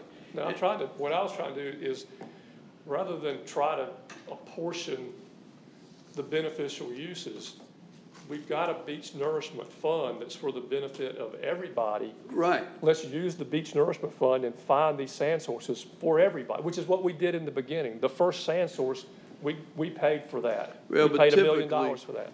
Yeah, but typically there's a cost share there. The towns participate in that. There is, once you build the projects. We gave each town $250,000. Right, that's correct. To do the upfront cost. So we paid all the upfront stuff, the finding of the sand source, the engineering, all that stuff. We covered most of that in the beginning phases. So why don't we do a study? You can only take 7 feet off of the sand source, from what I've been told in the past. Why don't we do a study to see if it's built back up, to see if we can get another 7 feet off? That's sand source A that we're doing now. Sand source A, and then we have an opportunity to do other.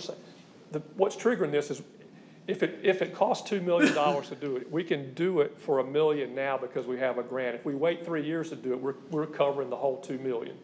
And so either we save it now and do it, or we spend it later. Bobby, would we potentially save the $1 million that we're putting into it in subsequent projects? Like you're saying, it would be less expensive to do. It would be. So there, right now, it's about 15 miles is what the circle is to take it from the source in Kill Devil Hills to Duck. If we had that northern sand source, it's like 3 or 4 miles. So you're knocking a huge travel time off of that dredge, and timing and fuel and all that is money. I don't know the answer if you calculated that, what that is, but over multiple projects, you would probably get that money back. Let me ask you one other question. Are they going to be checking for sand sources south? They are. They'll do a circle of distances that are reasonable, and they would search within those distances. Only because this question came up and was discussed Friday night. Mm-hmm. And I don't know if we need to get. Are you south? Are you talking about like in Buxton South? Yeah, Avon. Okay. All right. So Tim Canna and Hai Ching are looking at the same grant for that kind of thing down there. Okay. Who's providing the grant? I'm sorry? Who's providing the grant? It's the same annual grants that awarded to each project this time. From where? From where? U.N.C. DEQ, is that where they came DEQ, from? I think. Remember the money that we had that we rearranged how we paid things last time to pay for the Southern Shores project, that everybody got $1.4 million or something like that? Yeah. It's the same grant. The question, the reason I was asking that, and maybe this is a better deal for Tim Canna to do as part of what he's doing down there. But the question always comes up, and it came up Friday night in the meeting, is about the sand source that's plenty of it in Oregon Inlet. Mm-hmm. And that question and that discussion has been had multiple times. The sand in Oregon Inlet coming from somewhere, and it's not coming from the south. No, it isn't. But the question is about its suitability for beach nourishment, and it's always come up, it said that sand is not suitable. There's two. But we pump it on a P island every single time we do contract dredge. All I'm saying is, let's get the study done, and let's settle that once and for all, unless it's already been done. We can look at, there's two impediments to two reasons why that sand's not used. One is the source we're using is cheaper than what it would take to move that sand down there. And two, the sand that moves into the inlet, according to Dr. Cannon, for it to move, it's the finer sand. The heavy sand falls out before it gets to the inlet. And so you're getting fines. If you move fines to the beach, one, they may not be compatible, and two, if they are, they erode faster because those are the ones that are moving, and so you have to do the project more often. That's why we not go 3 economical. miles offshore to get. That's right, and so that's been looked at. If you're asking to have somebody go down there and actually sample this and go through that, then we can ask. So basically what we're doing is we're giving each of the 4 northern towns another $250 to pay for the $1 million. To do again what we did in the beginning. So let me ask you this. Along with that study, did I understand you to say that they're checking to see if that sand source 3 miles offshore has built back up? They are, and what about that other second sand source? Yes, and they're gonna look to see if they've maybe had some fingers that have built up since then that they didn't get to or use it at the first time. Yep. And they're gonna also check to see if they can go to greater depths, you know, again, the idea is to economize sand sources to make getting the sand as cheap as we can make it. All right, so you need a motion from us? I do. Is the board ready to move on that or have more discussion? I'm ready to move. I think that taking it out of the beach nourishment fund is the logical thing to do. We're committed to doing beach nourishment. I know there's some questions about the amount of money we're spending, but at this point, I think it's prudent to go ahead and move on that now.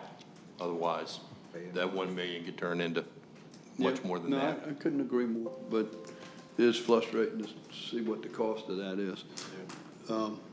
Anyone else? So are you at liberty to make that? Mr. Chairman, I will make the motion here that we go ahead and participate in the parameters of this grant to fund this northern source for our future projects, sand source. Is there a second to Commissioner Couch's motion? I'll second it. Okay, it's seconded by Commissioner Bateman. The floor is open for additional further discussion. Hearing none, those in favor of the motion signify by saying aye. Aye. Opposed, like sign. Motion carries unanimous. And then my last thing, we've been We talking. have a whole separate meeting for Bobby Alton, County Manager. I'm sorry, this has been a heck of a week. That's what happens when you go on vacation. That's right. I didn't say a word. I did not say a word. I did not tell you how many I had when I started. That's right. You learned. I've talked to you all several times about the affordable housing and the $35 million grant and all of the rigmarole we're going through to try to make this thing fit into the federal procurement guidelines, and we're still struggling with that. An idea that has come up is to ask the state to do what they did for the local governments. With our $7 million, they just said, we'll assume that you got $7 million of expenses and you just put it in the general fund, and then we don't have to account to the federal government anymore about it. We put it in the general fund and we can do whatever we want with it. And that's what we're paying for the other affordable housing with. So the idea was, why can't the state do the same thing? Why don't they take that $35 million or take all of the federal money they've got, replace some expense in the state budget, and then take the state money and dole it back out with no strings attached with those federal things. And so what I've been asked is, would you all be willing to do a resolution of support to authorize the state to do that so that we can get around these federal strings and try to get this project moving? Only in Does government. this alleviate any liability that we have to have to pay that money back if somebody in the Fed raised their hand and say, y'all didn't do this right? Well, if the state gave it to us and told us that we did not have to follow federal procurement guidelines in the contract that we have to sign with the state, then we're out of that liability. So the feds couldn't come back to the state and said, y'all messed up and you did this incorrectly? They might, but we would be released. Yeah. But we would be in it, and just so you Sounds know, like the we'd state be of Pennsylvania has already done, I talked to the attorney at OMB in Raleigh, and the state of Pennsylvania has already done this. So, It sounds like. There's other states too, I think. there may be other states, that was just one that came to Yes, mind. we will do a resolution in support. Yeah. I will second All that. right, then I need a motion to that effect, because we'll do I it make the motion. and have the I'll bond. second it. Motion's been made by Commissioner Ross to do a resolution. Was it Commissioner Tobin and House both seconded that motion? Okay. Further discussion? Hearing none, those in favor signify by saying aye. Aye. Opposed, like sign. Motion carries unanimously. That's all I have, Mr. All right. What? Wait, hold on, county manager? Okay. Okay, that brings me to our Public Information Officer. Ms. Hester, do you have anything for us today? No, sir, not today. Our 25-year. She just Yes. had 25 years. You're getting a Gone very quickly, Public Information Officer. gone very quickly. Yeah. And Bobby, thank you for your kind words. Yes, that was awesome. Okay, our Finance Director, Mr. Clausen, you have anything else for us? Quickly, I looked it up. It's a Division of Water Resources grant, which I think is in DEQ. Yes, indeed.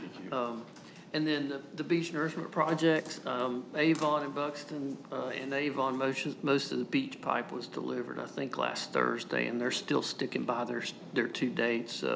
First dredge to Avon on June 15th, and the second one to Buxton on July 14th.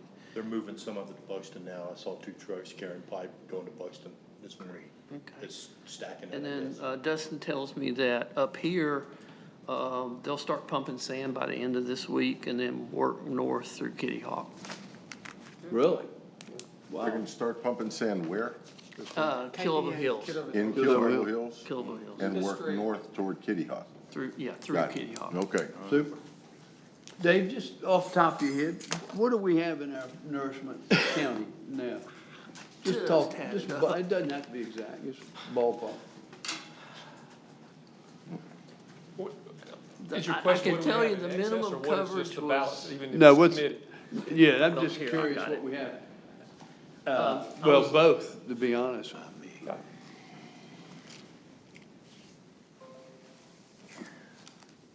Sorry. I was looking at coverage, and the minimum coverage was 1.7 times, and that was this coming year because we have overlap in debt service, but at the end of June of '22, projections 39 million going down to 32 next year. Good, that's good. Super, thank you. Anyone else from the board have anything else they want to share, discuss? Good meeting. Very good. All right, I need a motion to adjourn until June 20. So moved. Okay, it's a motion on the floor by Commissioner Tobin and House, seconded. We have a stereophonic motioning group down at this. Seconded by Commissioner Ross. All those in favor of the motion, signify by saying aye. Aye. Those opposed, like sign. Motion carries.